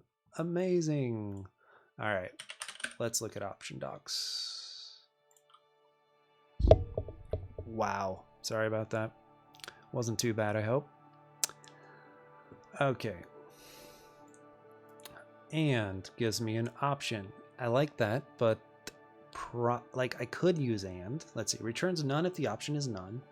Otherwise returns opt B. If it did the option on the right, yeah, that's the problem. It's eagerly evaluated. Yeah, that's too bad. If you're passing the result of a function call, it is recommended to use and then. Well, that's what I want to do. Then, most likely. Returns none if the option is none, otherwise calls F with the wrapped value and returns the result. Why didn't I try this one? Why did I did like the is summoned then? I don't know what I did. Let's try this. This looks right. This seems like what I would want. Okay.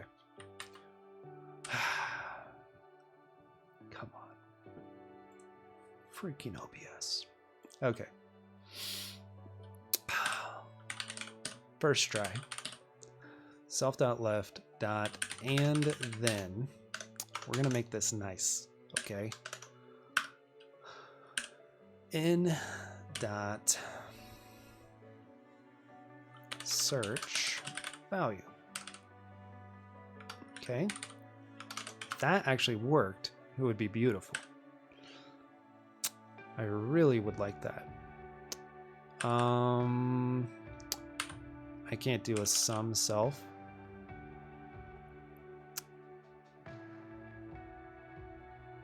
Due to the type of the argument passed. Oh yeah, well, that's probably correct, basically. Is that it's probably going to be a ref. Okay. We'll forget about it for now. We'll deal with it after this.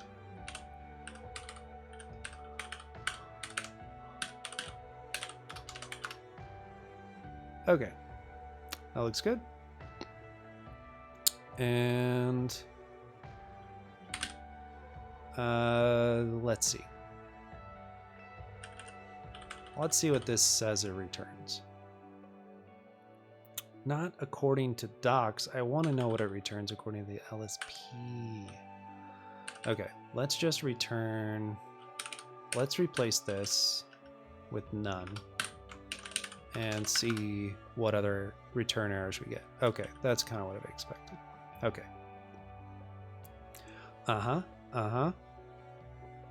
You're not wrong.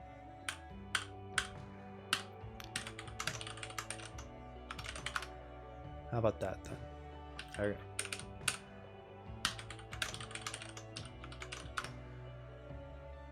Okay.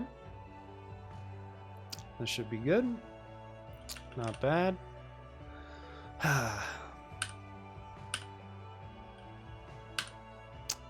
Sorry about that.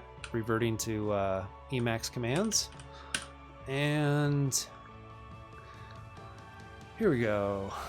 Sum, self, none. Okay, so then we know the other types are right, so let's fix this type now.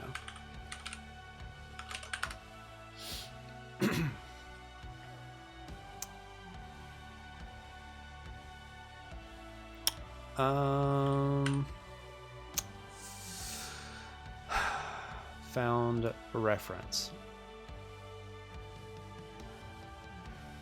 Okay. Can I just do like this and just be done with it? No, that doesn't work. Can't just like pretend.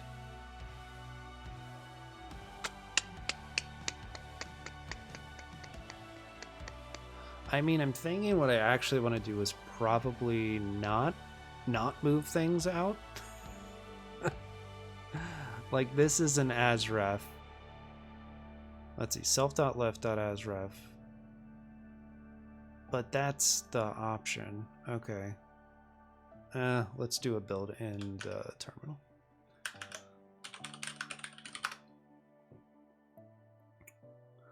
Okay. This argument influences the type of sum. Expected struct binary search tree found reference.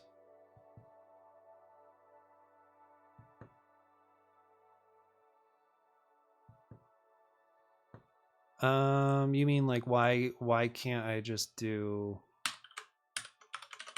this? Like, so by declaring self and args, I'm saying I only need a reference to self. And then self in all of these cases is already a reference. Like I don't need any more ampersands, but it's possible that that's not what you're saying.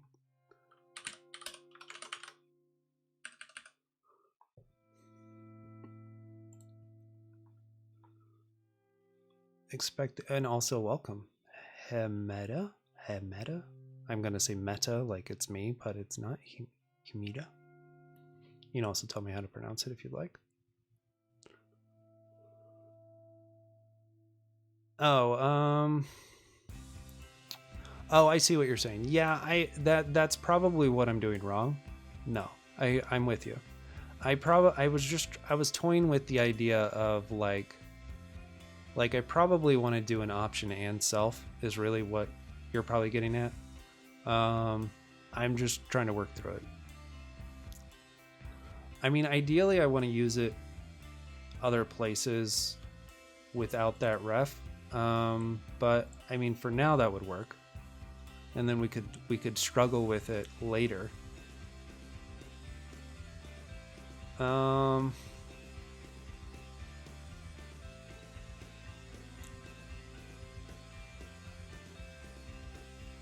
Okay. Sure. Because if we do this, then all of our recursive calls obviously work. So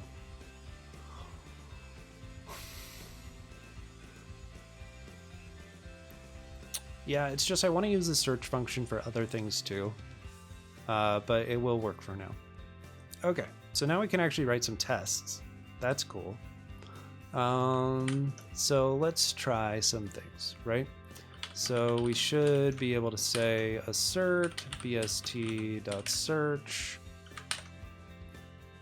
10, easy case. Let's see, let's do like 5 of these just to make sure it's going. Our logic's right. We'll do something towards the end, on the right, on the left. Probably don't need 5, but what the heck. I did a use size, not an I size, so I can't do negatives. And so those should all be nones, and that's probably enough. What? You don't like this? You don't like me? All right. What did I do wrong?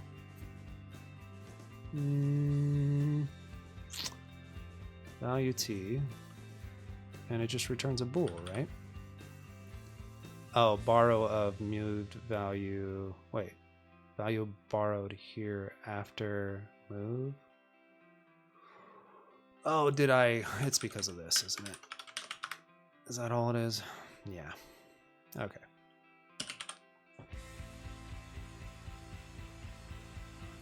And a failure. Okay. Panicked at assertion failed. bst.search 101.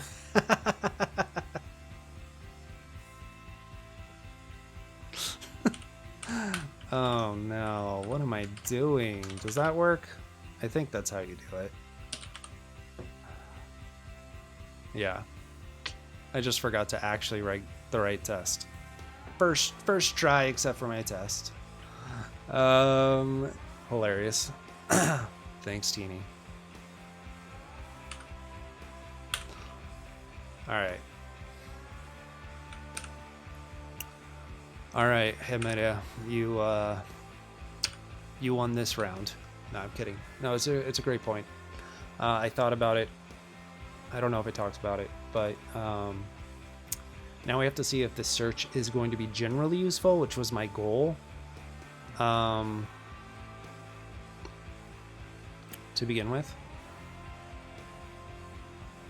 In which case, you know, it might just be that I just need search to take ownership of self to begin with. If I want the actual value returned at the end, that would make some sense. I don't know if that works. We're still figuring it out, okay? Kind of a Rust noob. Kind of a Rust noob.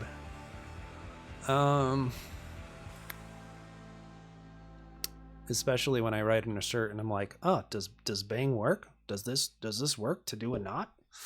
Oh my god. Sometimes. It's like the little things.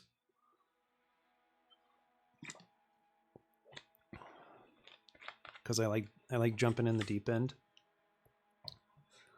Okay.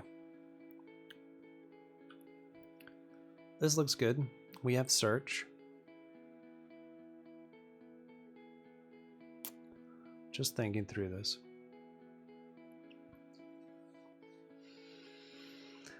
So removal, like delete, is an interesting case. Because when we delete, well, we have to actually remove the node from the tree, obviously. And then,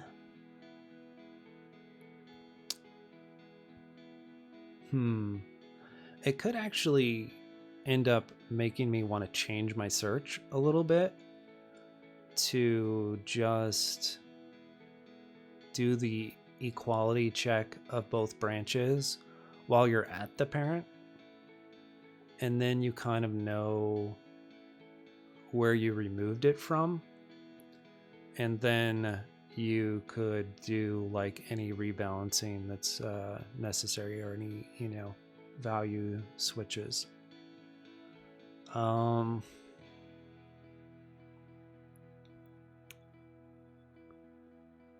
Yeah.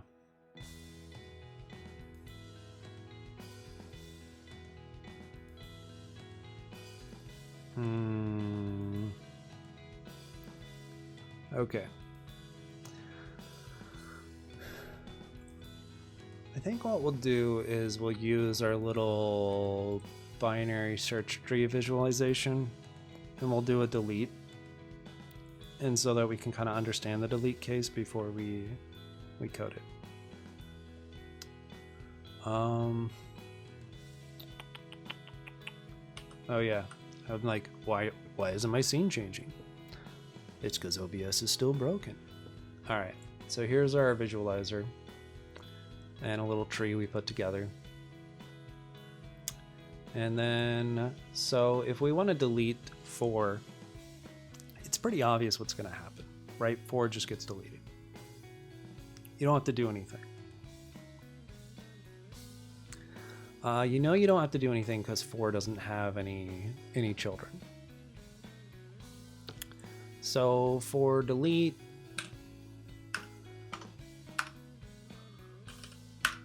I'm not writing code, I'm just writing it out. Okay. If deleted node doesn't have children, you done. You just return the value. I mean, you have to remove it from the parent. Remove from parent. I know, I didn't want to change the scene because my keyboard shortcuts aren't working. It's just stupid things. Remove from parent, and I'm just reading what I'm typing though. If deleted node doesn't have children, remove from parent and return value. Okay, good enough. All right, and then if the deleted node does have children, let's say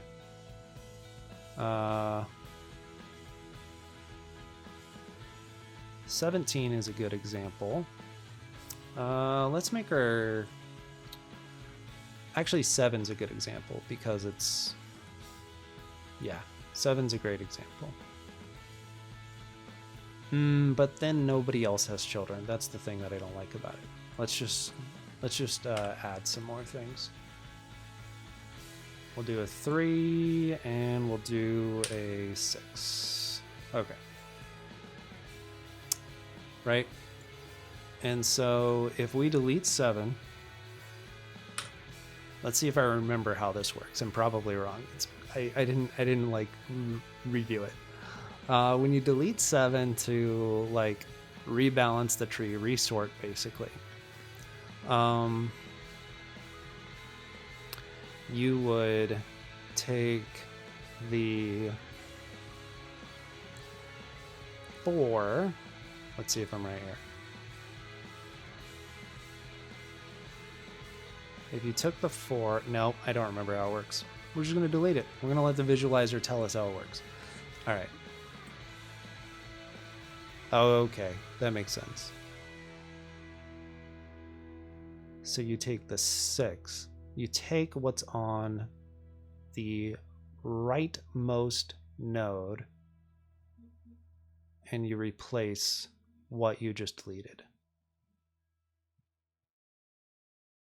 Now, is it the rightmost node I'm not sure. Okay, let's find out.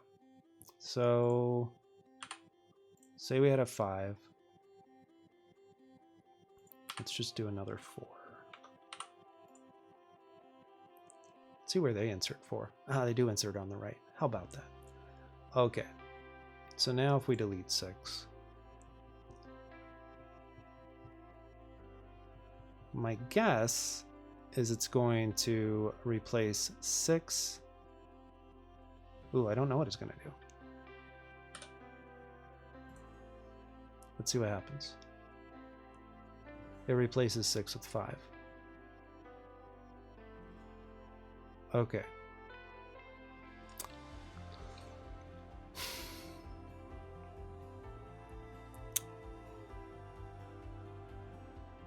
Right. Replace 6 with, again, the deepest right node. I think that's the algorithm, right? Okay, let's try something on the right hand side. Are we deep enough here? My guess is if you're on the left side, you're going to take the deepest right and replace it.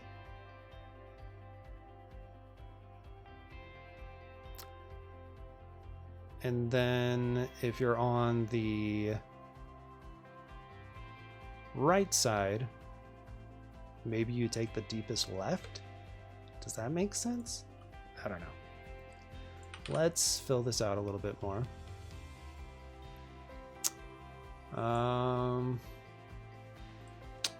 Let's do a... Let's delete 3458 and 2000 because it's... No, that's fine. It's fine. So my guess is we are going to... No, if you took the deepest node on the left, if you delete 15, it's just going to be 14. That would be my guess what would happen. Let's just delete 15. Okay. Yep. And then if we inserted 13, and we insert 11, and let's just insert 14 for funsies.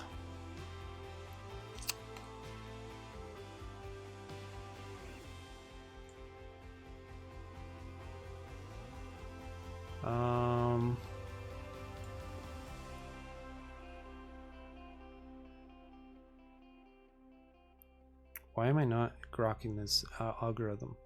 I don't know if I am. I probably should have read this beforehand.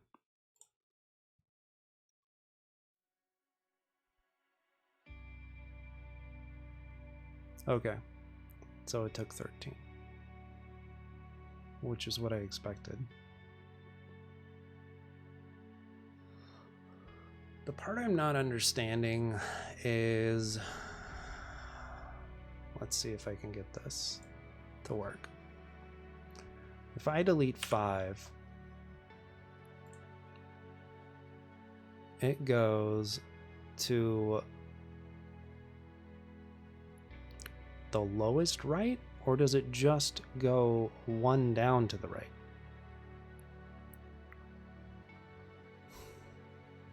Okay. I think I'm going to delete 10 so that I have more space to work with. No, then I would have 9. That's not very helpful. Okay. I'm sure this is thrilling. Is this thrilling for everybody?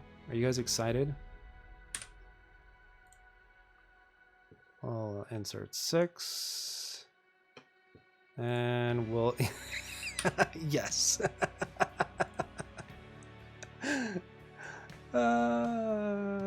We'll insert 7. And let's insert another 8. It would have been better if my root node was like 25. It would have given me a lot more space to work with. Okay. Let's insert another 4.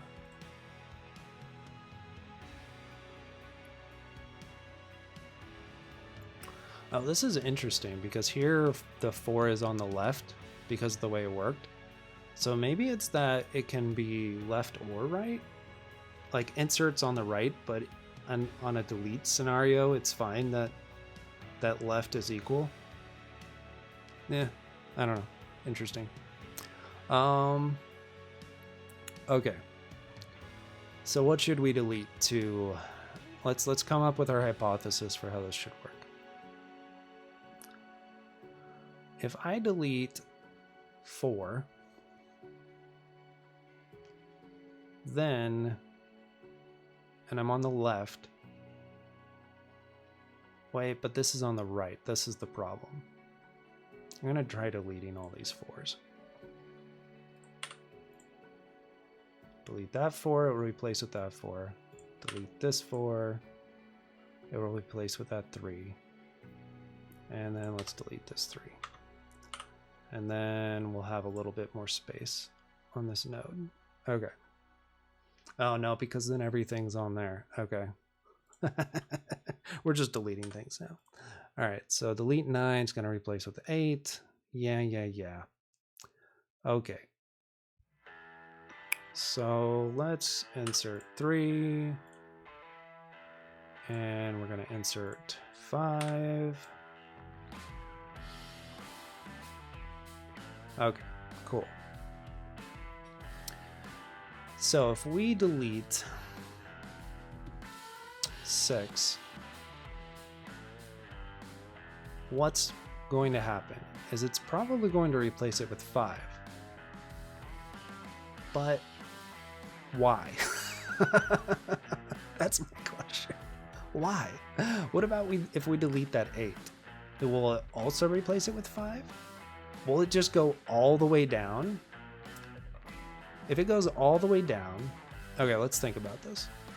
The reason it would go all the way down and take the right side, yeah, is because, so it goes all the way down the left and takes the right side because it would know. No, it couldn't do that. It would not replace it with 5. It couldn't. It'd have to replace it with 7. Yeah, I'd replace it with 7.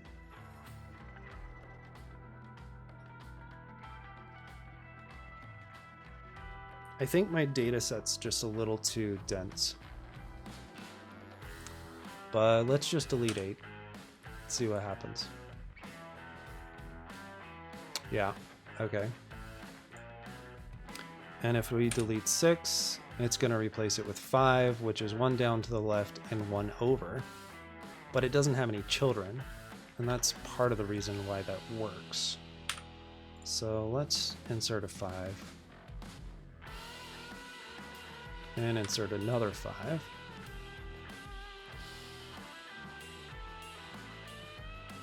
And see what happens when we delete 6. Which 5 does it take? Oh, it doesn't need to, because 6 didn't have any children on the right. Oh, man.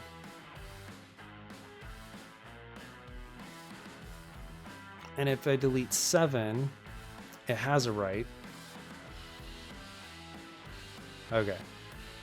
So if I delete 7, it's going to replace it with a 5. Ah, I still don't get it. Damn it. It's been too long. Yeah. Okay, so we have a pretty big tree here. Let's put in a 7. And we'll put in an 8. And we'll put in a 6. And then we'll delete 10, like Teeny said, and see what happens.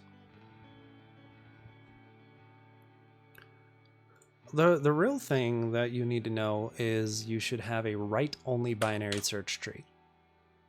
You just can't delete. What's wrong with that? I don't see a problem. All right, so if we delete 10, what is it going to do? I would say most likely it's going to take whatever is on the deepest right side. So let's insert a 9 actually.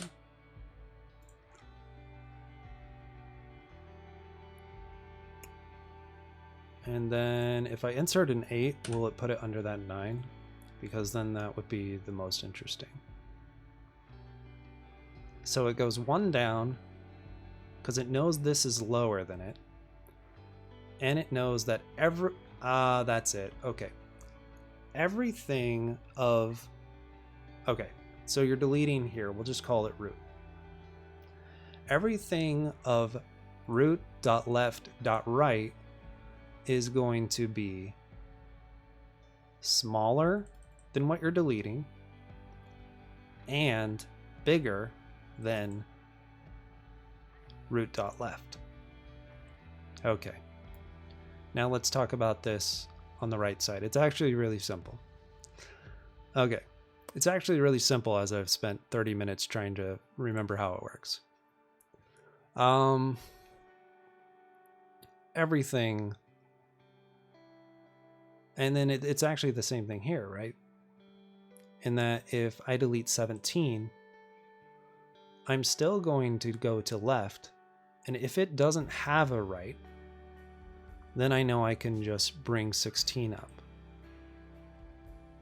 Because I know that everything that root.left, everything right of root is going to be greater than root.left. And I know I'll have a perfectly balanced tree. So let's just test that out real quick. We're going to insert a 15. And then we're going to, oh, you didn't put it where I wanted you to though. Oh wait, that doesn't make sense. Why did I say insert 15? All right, so we're going to insert a 17 and we're going to delete a 17. What? Oh my gosh, there's a bug here. There's a bug, look at this.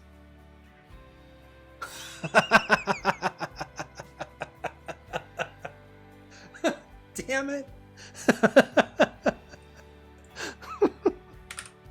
Oh gosh, that's terrible. Okay, that's what I would have expected. Okay.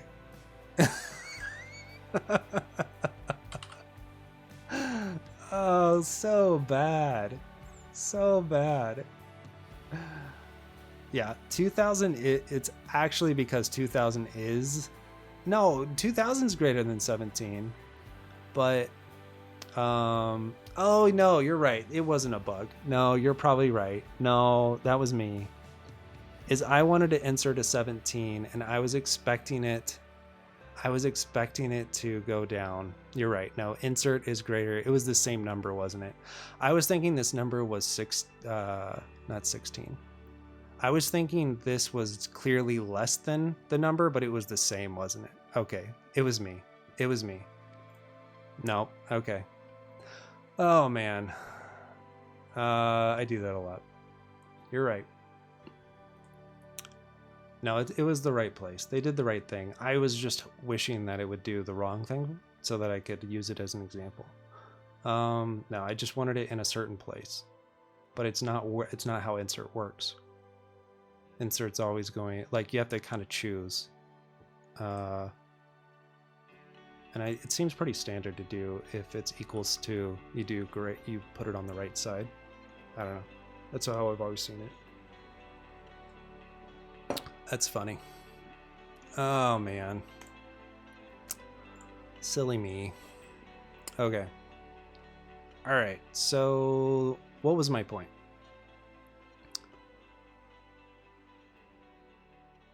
All right. So this is what I want. I want 15 here.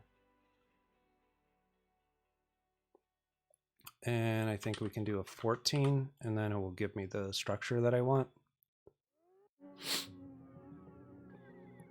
Okay. And then if I delete 16,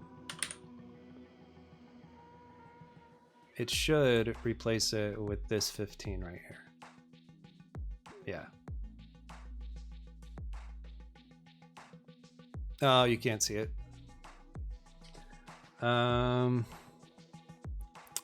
Trust me, bro. We did it. We did it. No, I can do it one more time. Since you're bearing with me this long. All right. Oh man, no, I can't do it because of I changed the structure. Fuck. Okay, but there was a 15 here, and this was 16. And when I deleted the 16, the 15 is what got replaced, and it was the furthest 15 down to the right. So I think I understand I understand the algorithm now.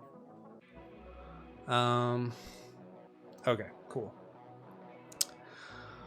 Oh, let's get back to code, shall we? See if we can wrap this up. Not the whole binary search tree exactly, but you know, we could probably get remove done. Maybe. Do we want to call it delete or remove? Okay, if node doesn't have children, remove from parent and return value. If it has children, yeah, we'll see what happens. We'll see how this works. If it has children, take the node dot left dot right most node and replace it.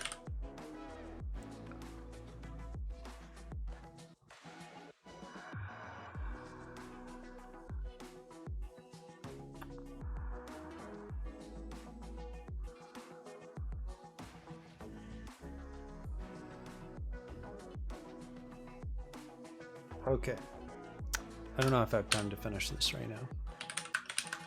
But I didn't expect it to take me that long to remember how the algorithm works, so sorry about that, everyone. Bummer. Value t, return t. Okay.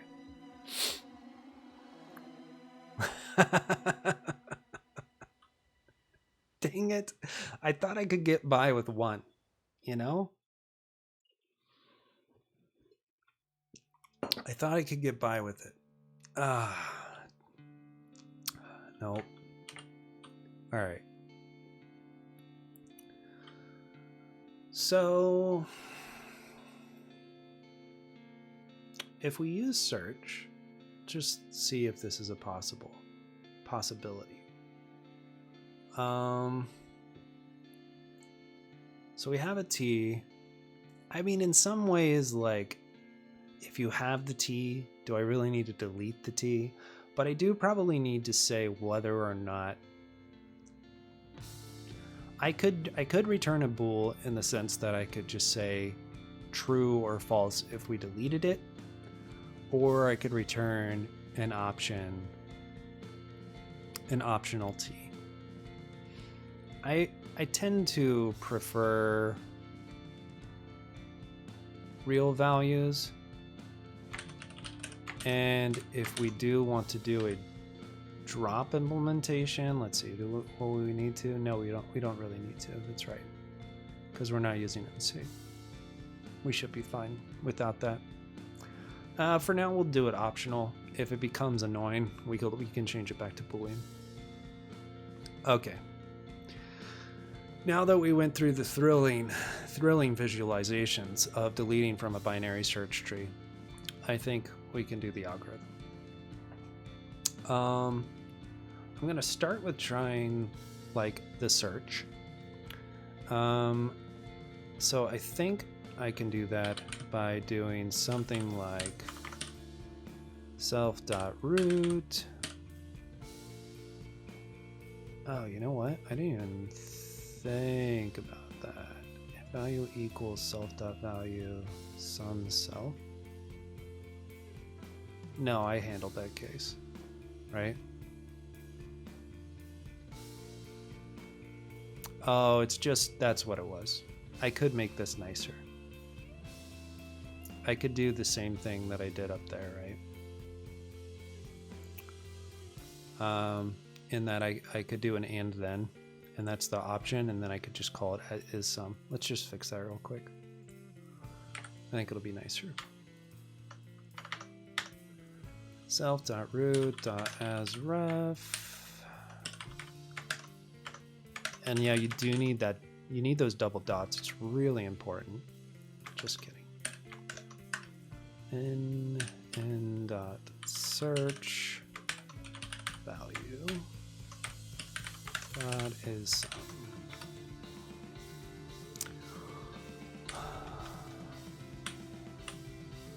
Of course.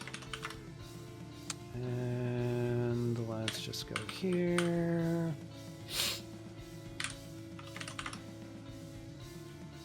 Huh, as then.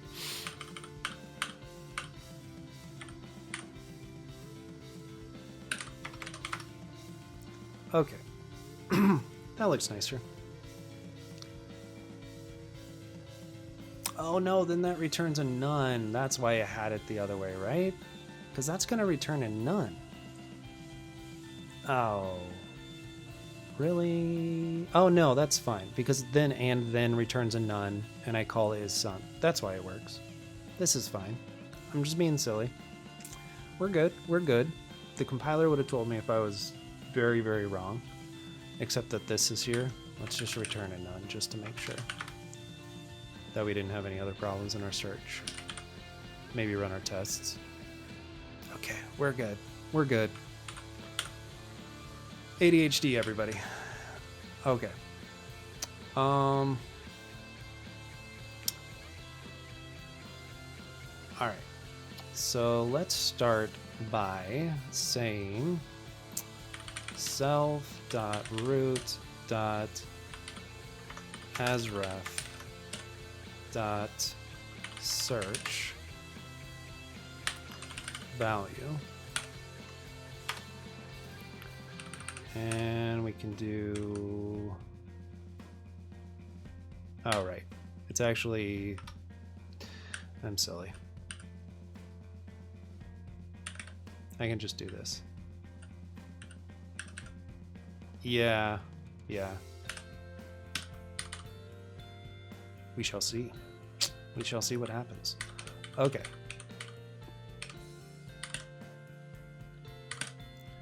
Okay, cool. I know that's not returning the right thing. Just pretend that it is, okay?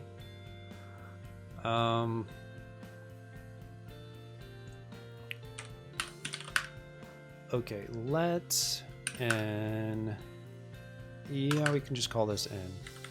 We'll call a node.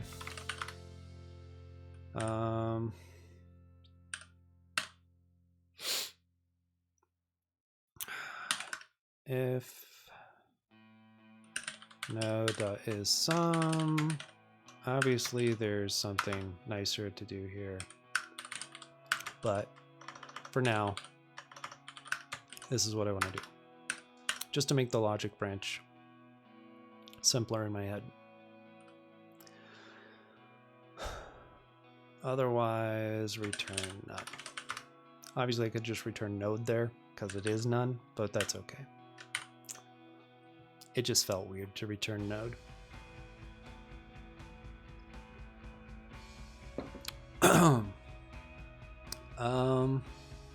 Okay. So we found our node that we care about. And this is kind of where I went into the thought that maybe I actually want to change my search to behave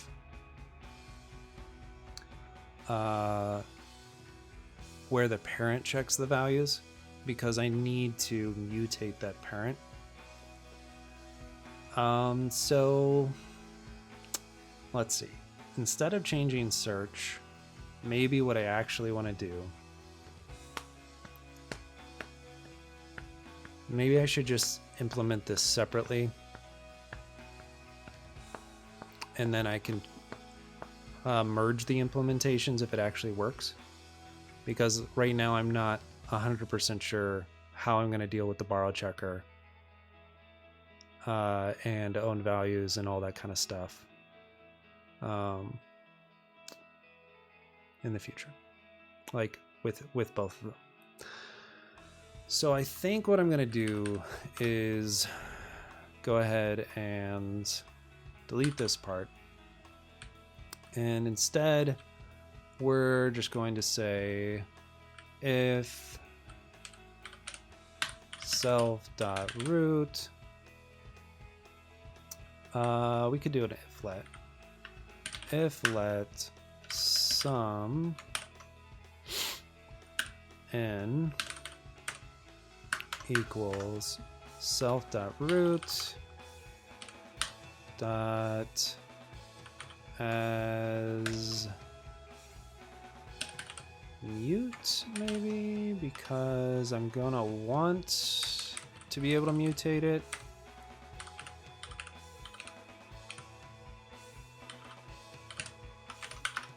Okay, if self.root dot as mute some node, then node dot,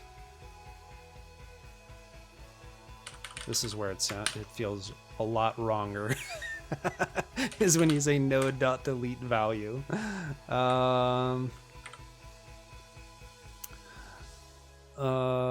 It's fine, we'll fix the nomenclature later. How about that? It's going to be a little ugly for now. I can deal with that. Okay, so function delete is going to take a mutable reference to self and a value. And it's going to return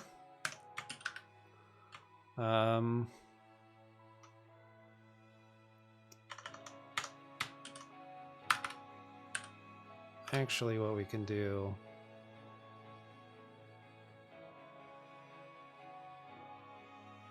yeah, that's fine. Okay.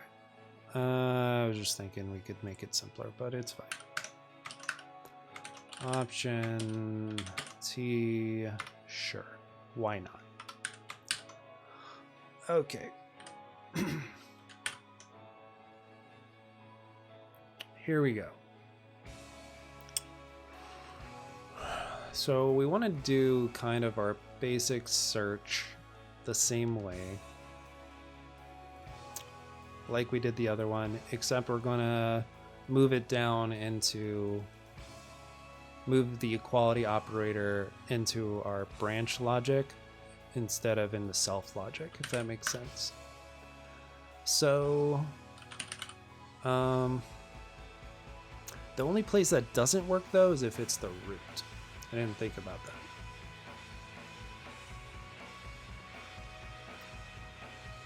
So maybe that's not actually,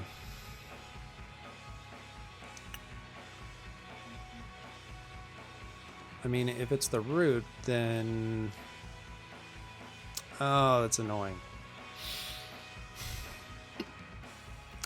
Let's pretend it's not the root for now. Let's document that. This doesn't work for deleting root node. Okay. If value equals self dot, wait, that's the point. We're not doing that. We're actually saying if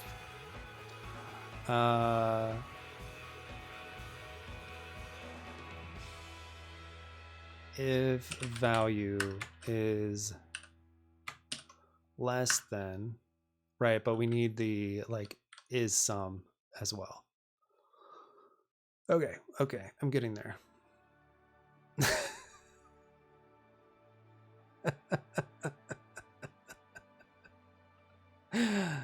Oh no. Voice activated computing. Can you imagine, Teeny?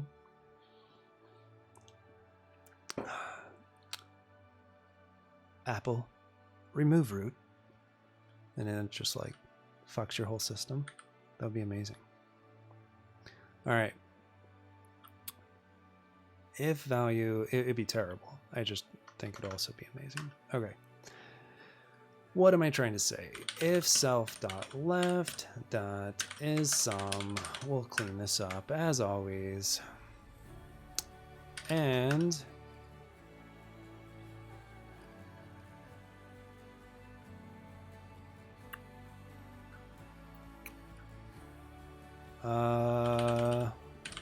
These are probably... Do you know if conditionals are eagerly evaluated? I would imagine they're not, but I'm not sure. If self.left.isSum and self.left.asref.unwrap. This is already too terrible. I don't think I can continue. But we'll just finish writing this out and then I'll fix it. It's so bad. Dot value. It's... Okay, if self.left.asref.unwrap.value is... Oh no, fuck. Why can't I think about this? I think I've been going for too long. I think like my brain's a little fried. It was going so well. I should have just stopped. I should have just stopped. Yeah.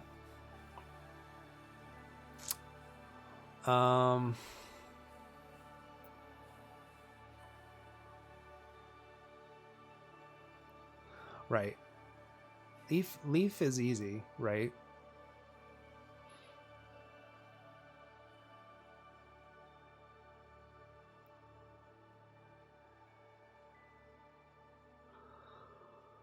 Okay. I'm thinking. If self.left.isSum and self.left.asref.unwrap.value. Okay, that's the problem. Okay, here we go. I'm just gonna create, I think this is my problem. Else if self.right.isSum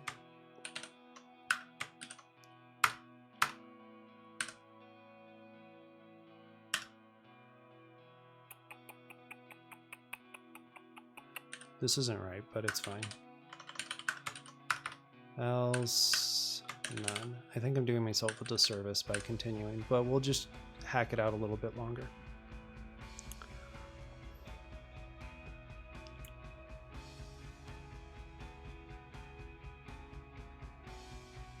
I appreciate your comment, Hamida. I'm just not paying too much attention to it because I'm trying to figure it out on my own.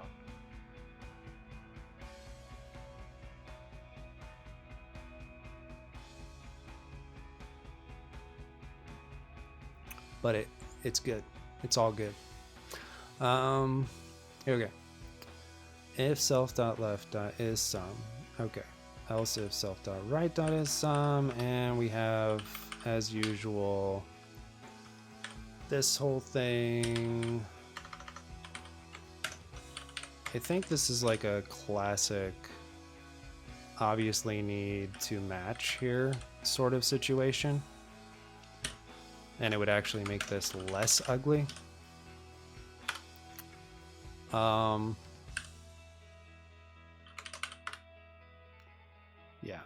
cool.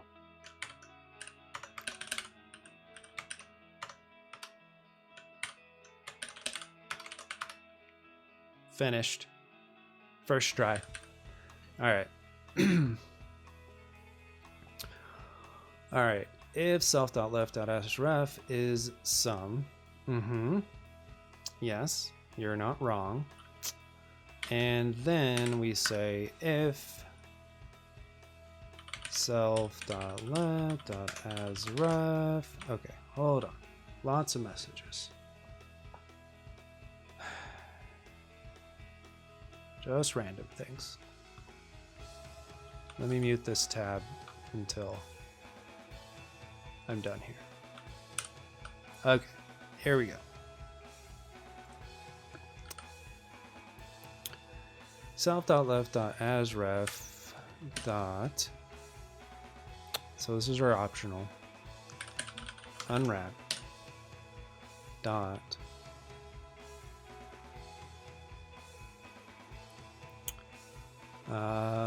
Value equals value.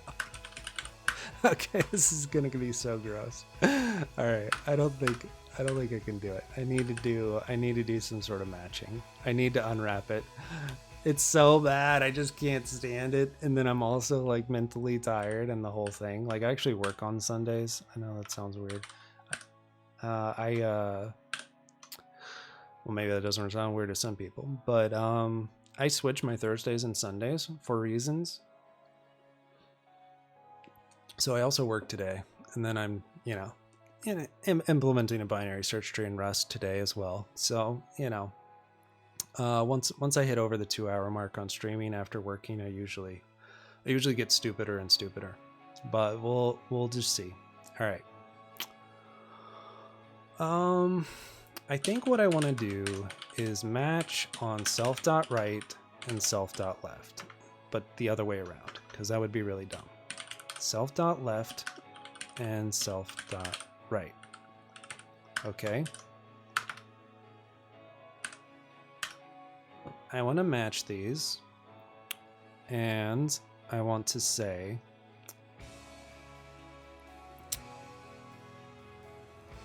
if... Oh, this doesn't make a whole lot of sense.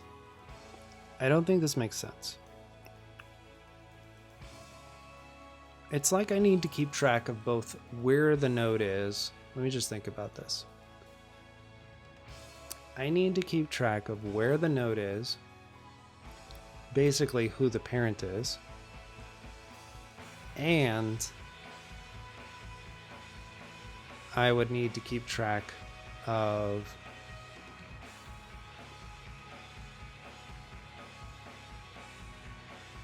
right, and then I need to do all the value comparisons as well. It just feels kind of weird to do it all in one go. But let me just think about it. If you had the option of deleting on the left or the right,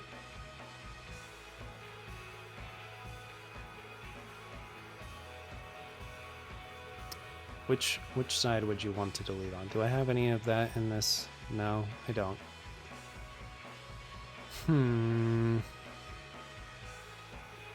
I guess that doesn't matter too much. Not really.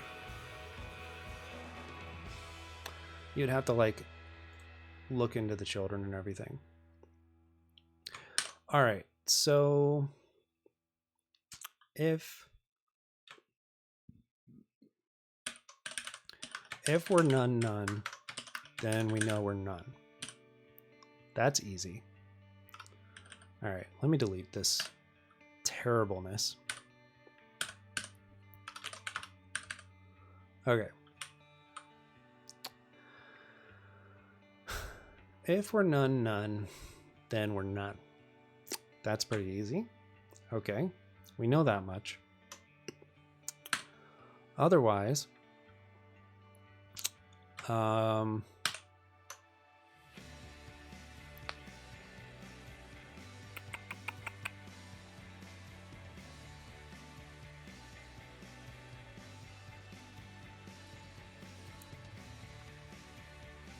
yeah.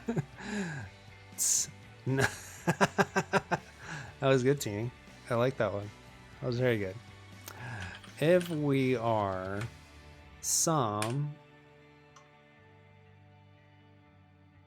if some t, oh, don't I actually have to put my t, I have to put my value into here, right? In order for me to match on it. Is that right? Yeah. Oh, I haven't done complicated match statements in a while. I might have to look at Rust by example to remember how this works.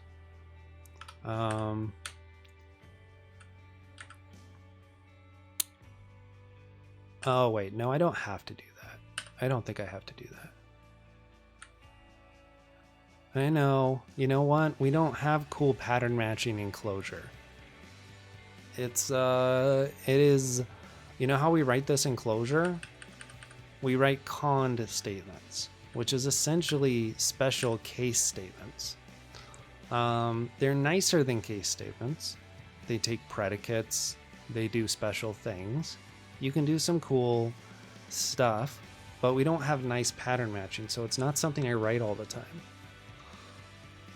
So, yeah, that's okay. Something I have to get used to. Okay. So, I know that this is whatever. And let me just write this real quick. Pain. Lots of pain, guys. I always promise you guys lots of pain. Okay?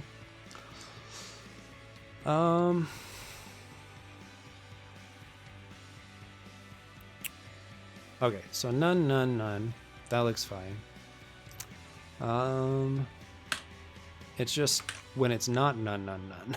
That's the problem I'm having a hard time with. Okay. Oh, right. It's the where statements, right?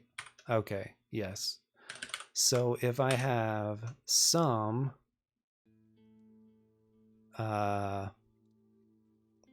yeah, okay. Yeah, I'm getting it. Let's not think about right. And is it where in Rust for match statements? Or is it if? I don't remember. If n equals value, then for now, let's just pretend like we should do this, even though we should do something more than this. But I just want to see if my syntax is right.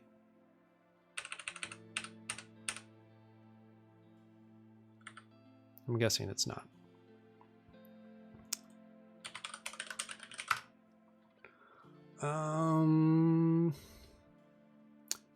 Oh no, okay.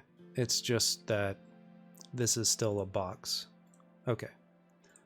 If n dot value equals value. Hey, how about it? Okay, I think that's mostly right.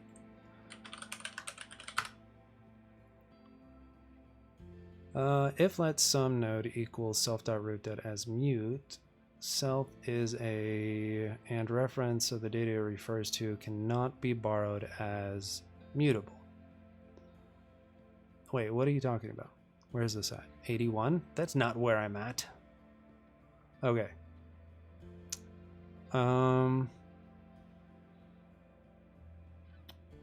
Yeah, I know I haven't added everything. Here, that's a good idea. We'll take the compiler's advice and say sum, comma, or actually we shouldn't even have to do that, right?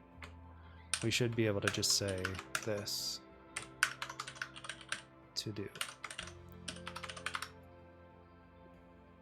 Okay, maybe.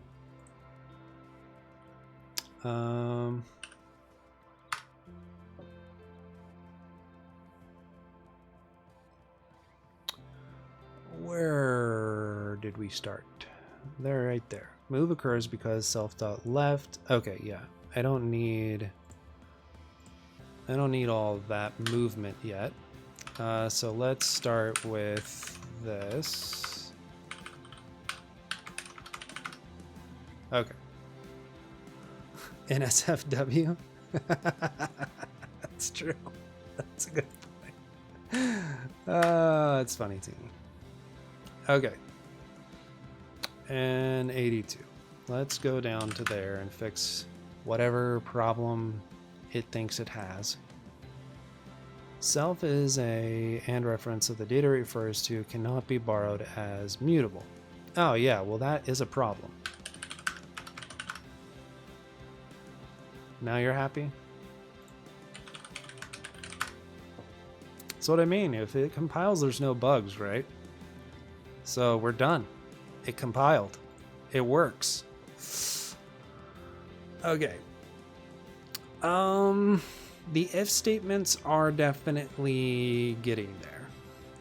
This match might end up being pretty intense. But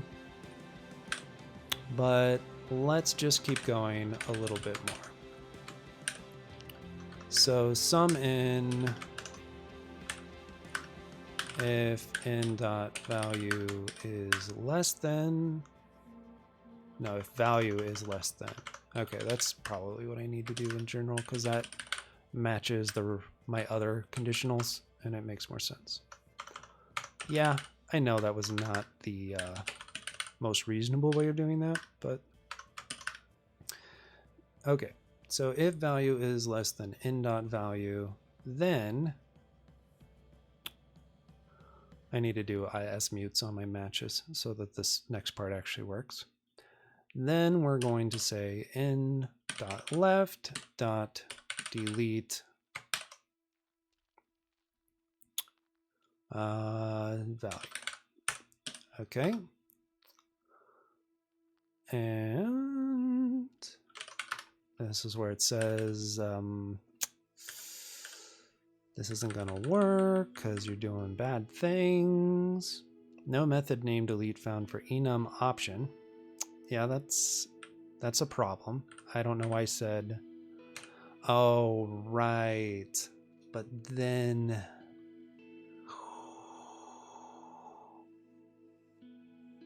it's not, oh, right. Okay. Okay. So then I would have to do,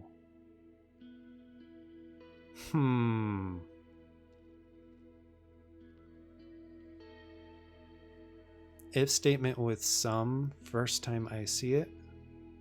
I don't know which one you're talking about, Amanda.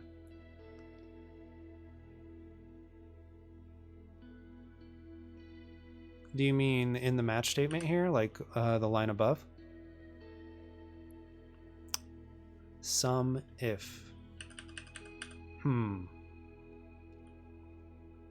Oh, like this right here. Yeah, this is just a match. So here I'm matching on like the pattern for the values I'm putting in. And then I'm putting a conditional on that match. So I'm saying if there is a sum n for self.left and value equals n.value, then execute this branch of my match statement. Otherwise, move on to the next match statement. Yeah, great question. Great question because I knew the answer to it. Classic. Yeah. If I don't know the answer, it's a terrible question. Why would you ever ask that? You don't need to know that. Just kidding. Okay, so here, yeah. Say that. No, I'm sorry. I will not answer that question. Or no, what's the thing? I have a policy of not answering those types of questions. I have a, like that would give them pause, right? I have a policy of not answering those types of questions. They'd be like, what type of question did I? Like, it would also give them pause because like they might think that they did something that's like cancelable, you know? Like, well, you know, they're like, oh fuck, what did I say? Did I just misgender him? Oh my God. Oh yeah, that would be a great answer. It's like a question about database schemas. You're just like, how does that work? Wait, what did I say? Oh gosh. That would probably only work if the interviewer was like a straight white person though. It'd probably only work if it was a straight white person, but yeah. Okay, enough identity jokes, I guess. Okay, for now. n.left.delete value. I know that it doesn't work, and I don't know if it's a sum. Oh, that's it. It's going to be the same thing as what we did below. It's going to look ugly, so let's insert some brackets for now. it's going to look ugly. How many times have I said that during this stream? Oh, it actually did the thing for me. That's nice. It didn't format it, but it inserted the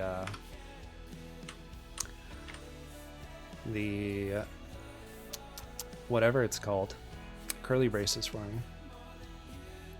Okay, so then we're gonna do the same thing that we did under here, which is as mute dot, and then okay, I'm liking this. I'm liking this so far. In dot delete value. That's not bad. That's not bad at all. I don't know if it's working. Right, it's not gonna let me take as mute because I didn't take as mute up here.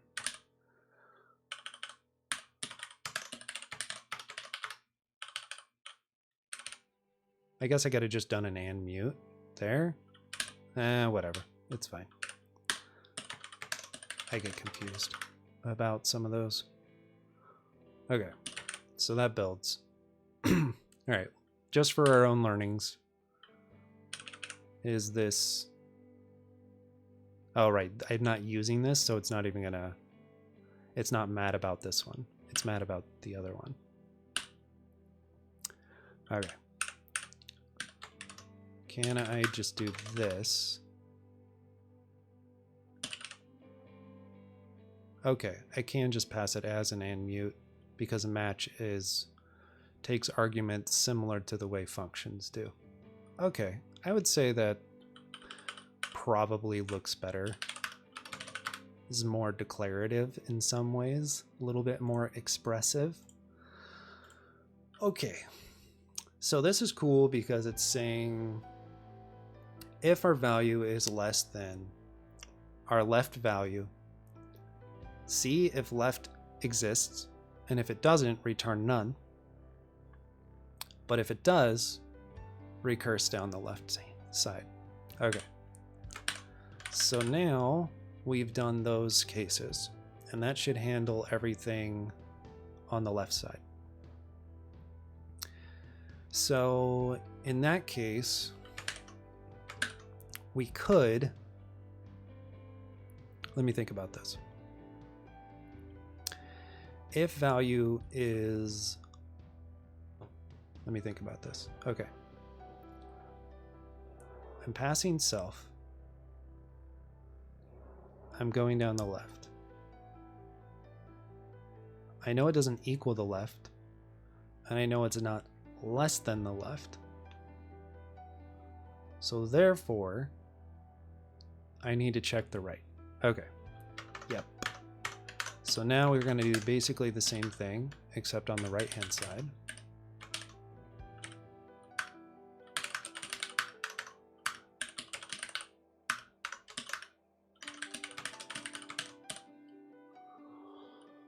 And instead of typing this all out, we can just do this. Didn't mean to delete it, but that's okay. That's not hard to fix. Meant to yank it. Okay.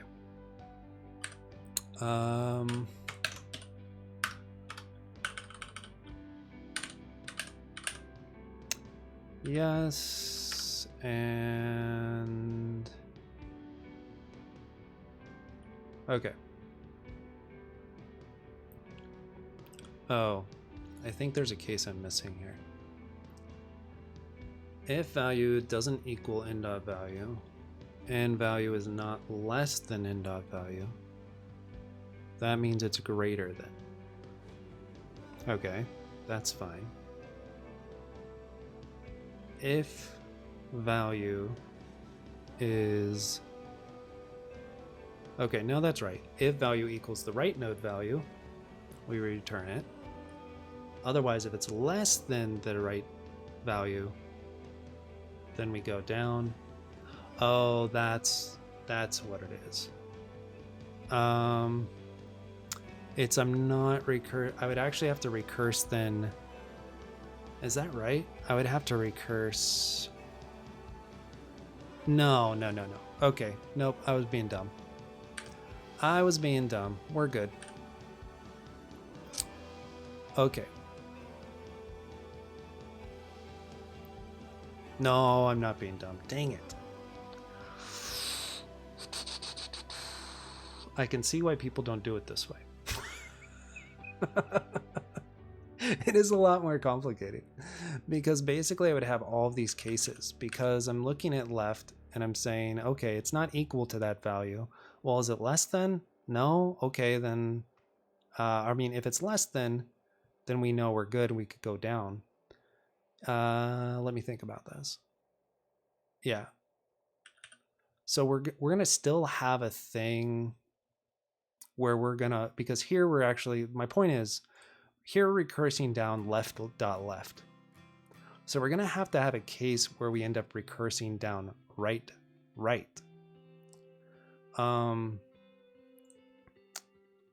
So if value equals n dot value, we already know it's greater than L. And if we know it's greater than L, oh, we don't know that it's greater than L, right? Is that the problem? Is that the problem? If value is less than n dot value. Oh, fuck. Okay.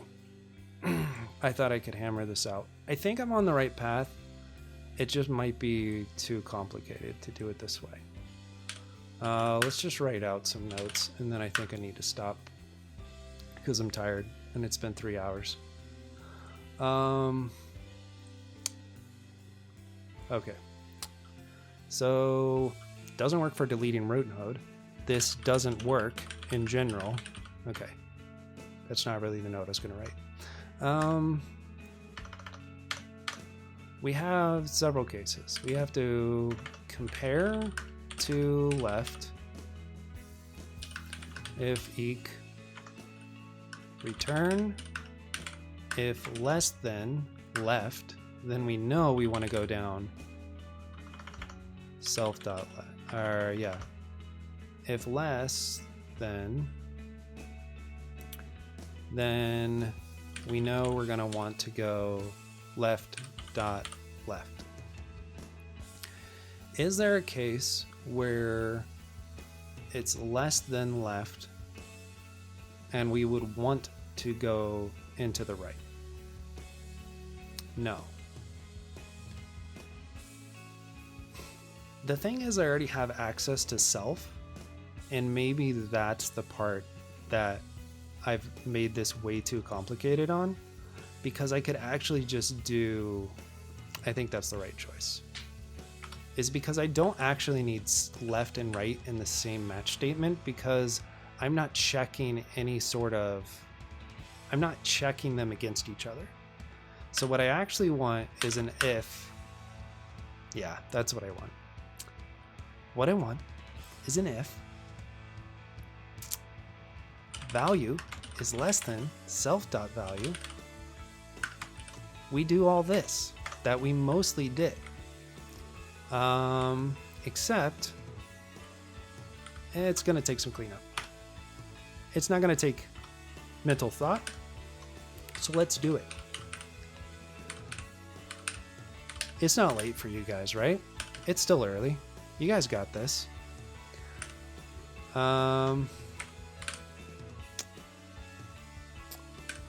Teeny, you don't need sleep. Don't worry about it. All right, and I don't have to do this at all. Oh gosh, okay.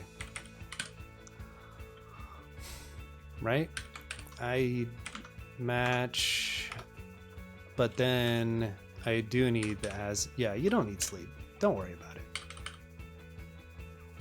This is more important than sleep. I think this should work. Can't I do that? Or do I still need parentheses around it? Am I spacing on how matches work? Probably. Let's look before I like edit this entire thing and then I'm like, oh, okay, I fucked it all up.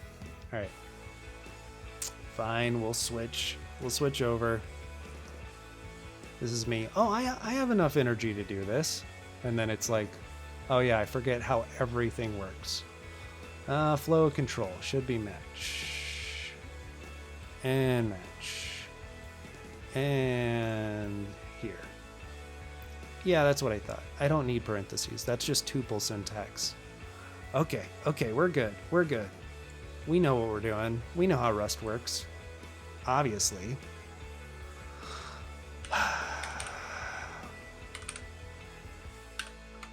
I meant to delete that parentheses. Parens. Okay. Oh no. What did you just do? Oh. I hate when the LSP does that. It really freaks me out. Okay. And then we don't have to worry about this because it's confusing as shit. And we change this to here. Okay. This is the secret.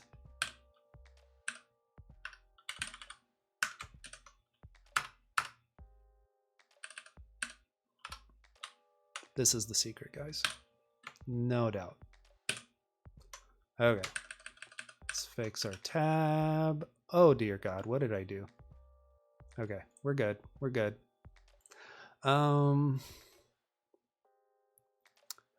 Match. Yes. Else. We're just going to return none for now. Oh, it's because my if doesn't have a closing bracket. I was like, why won't it do anything I want it to do? Wait, it does. Okay, I did something wrong.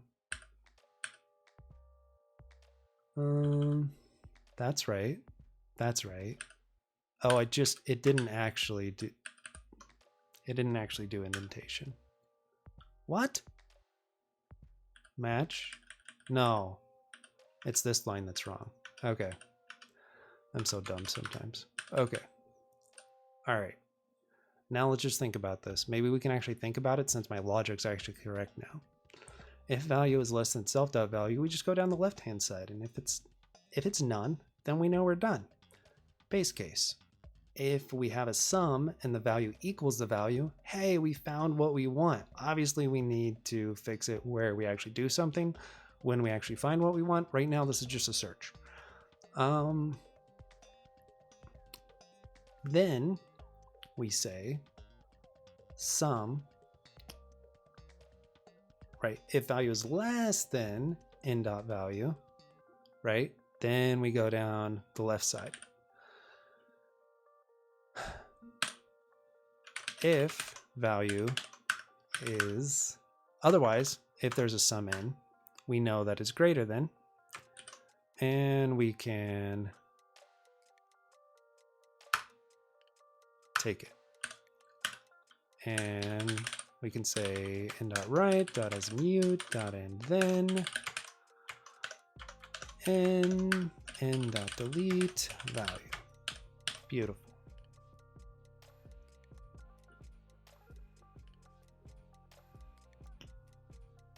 Uh-huh. Yeah, I know. I know I missed a little fat arrow. We're okay about that.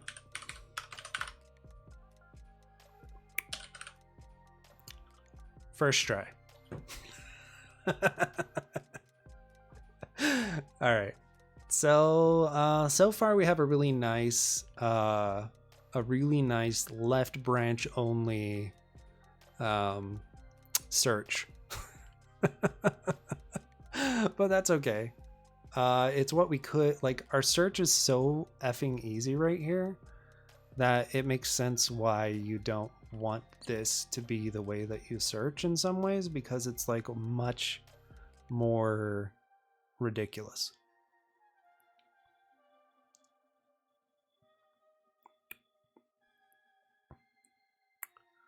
Yep. All right. But what's nice about doing it this way is, of course, yank 9. Had to look at my keyboard. K, J, paste, 9J, J, delete. Okay.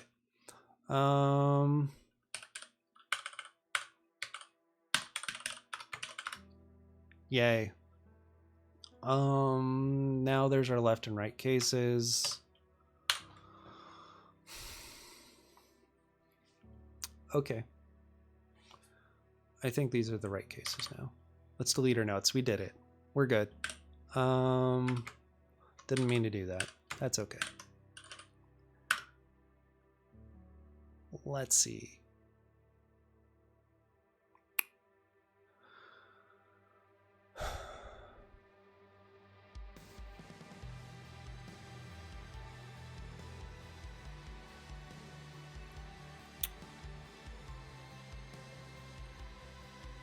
Much more complicated search.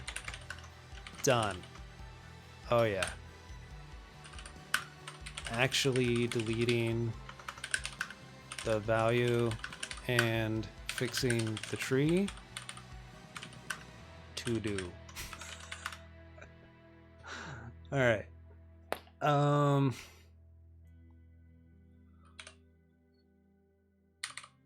Let's fix one more thing. We all know this is supposed to be called TODONE. We all know that. Well, I'm pretty happy with what we ended up with so far. It's I wish I would have actually remembered how delete worked before starting the stream, but we figured it out. Maybe it was useful to other people as well. Tomorrow I have a dentist appointment. My dentist cancels on me a lot. I don't know if it's a personal thing, but he does. Good. I'm glad it was useful, Hamida. And thanks for the follow 3 days ago. I don't remember if that was on stream or not. I can't remember. I don't think it was. Might have been. Sorry if it was and I'm just forgetting.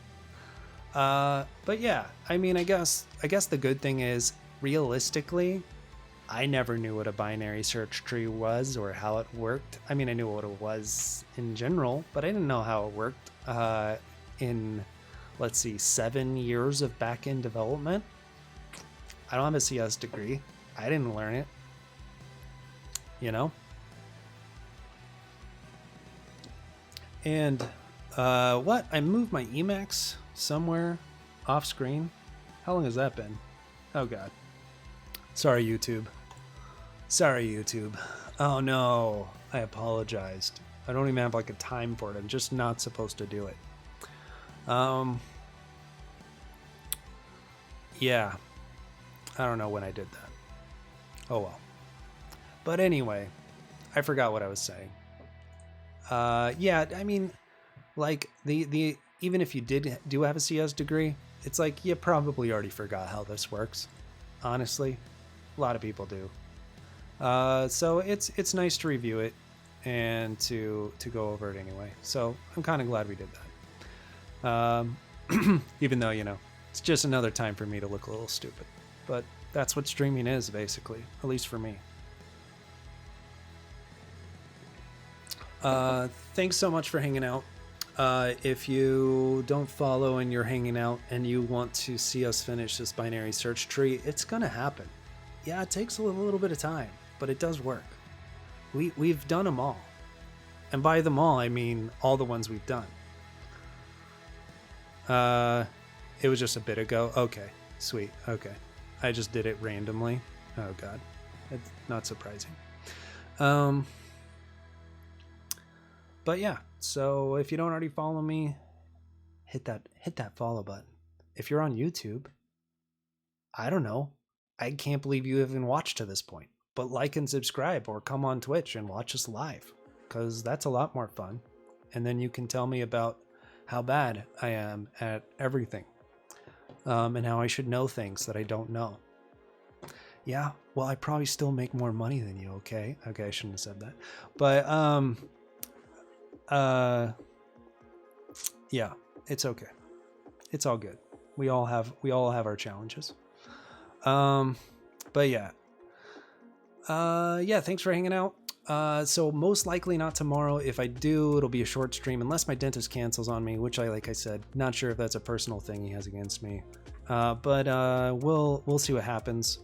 And definitely Tuesday, we should be back and ready to finish our binary search tree. So let's see who we can raid. Okay. Okay, not seeing any obvious picks. We have Algo Bro going. We have the Coppinger going. Let's see if we got any rusty people.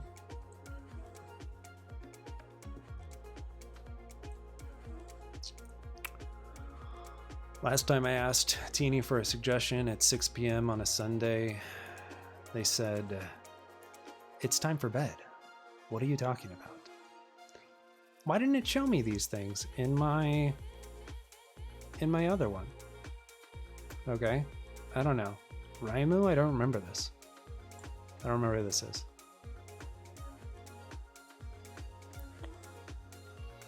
Oh, this guy. Okay, I think he's kind of into the whole Rust thing. I watched him a little bit the other day. He seemed fine. Sure. Let's do it. Okay. Again, thanks for hanging out. Let's raid this guy. And we'll go from there. /raid. Raimu.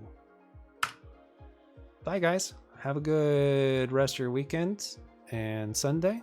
And look forward to seeing you soon. Yeah, it was fun. It was a fun one.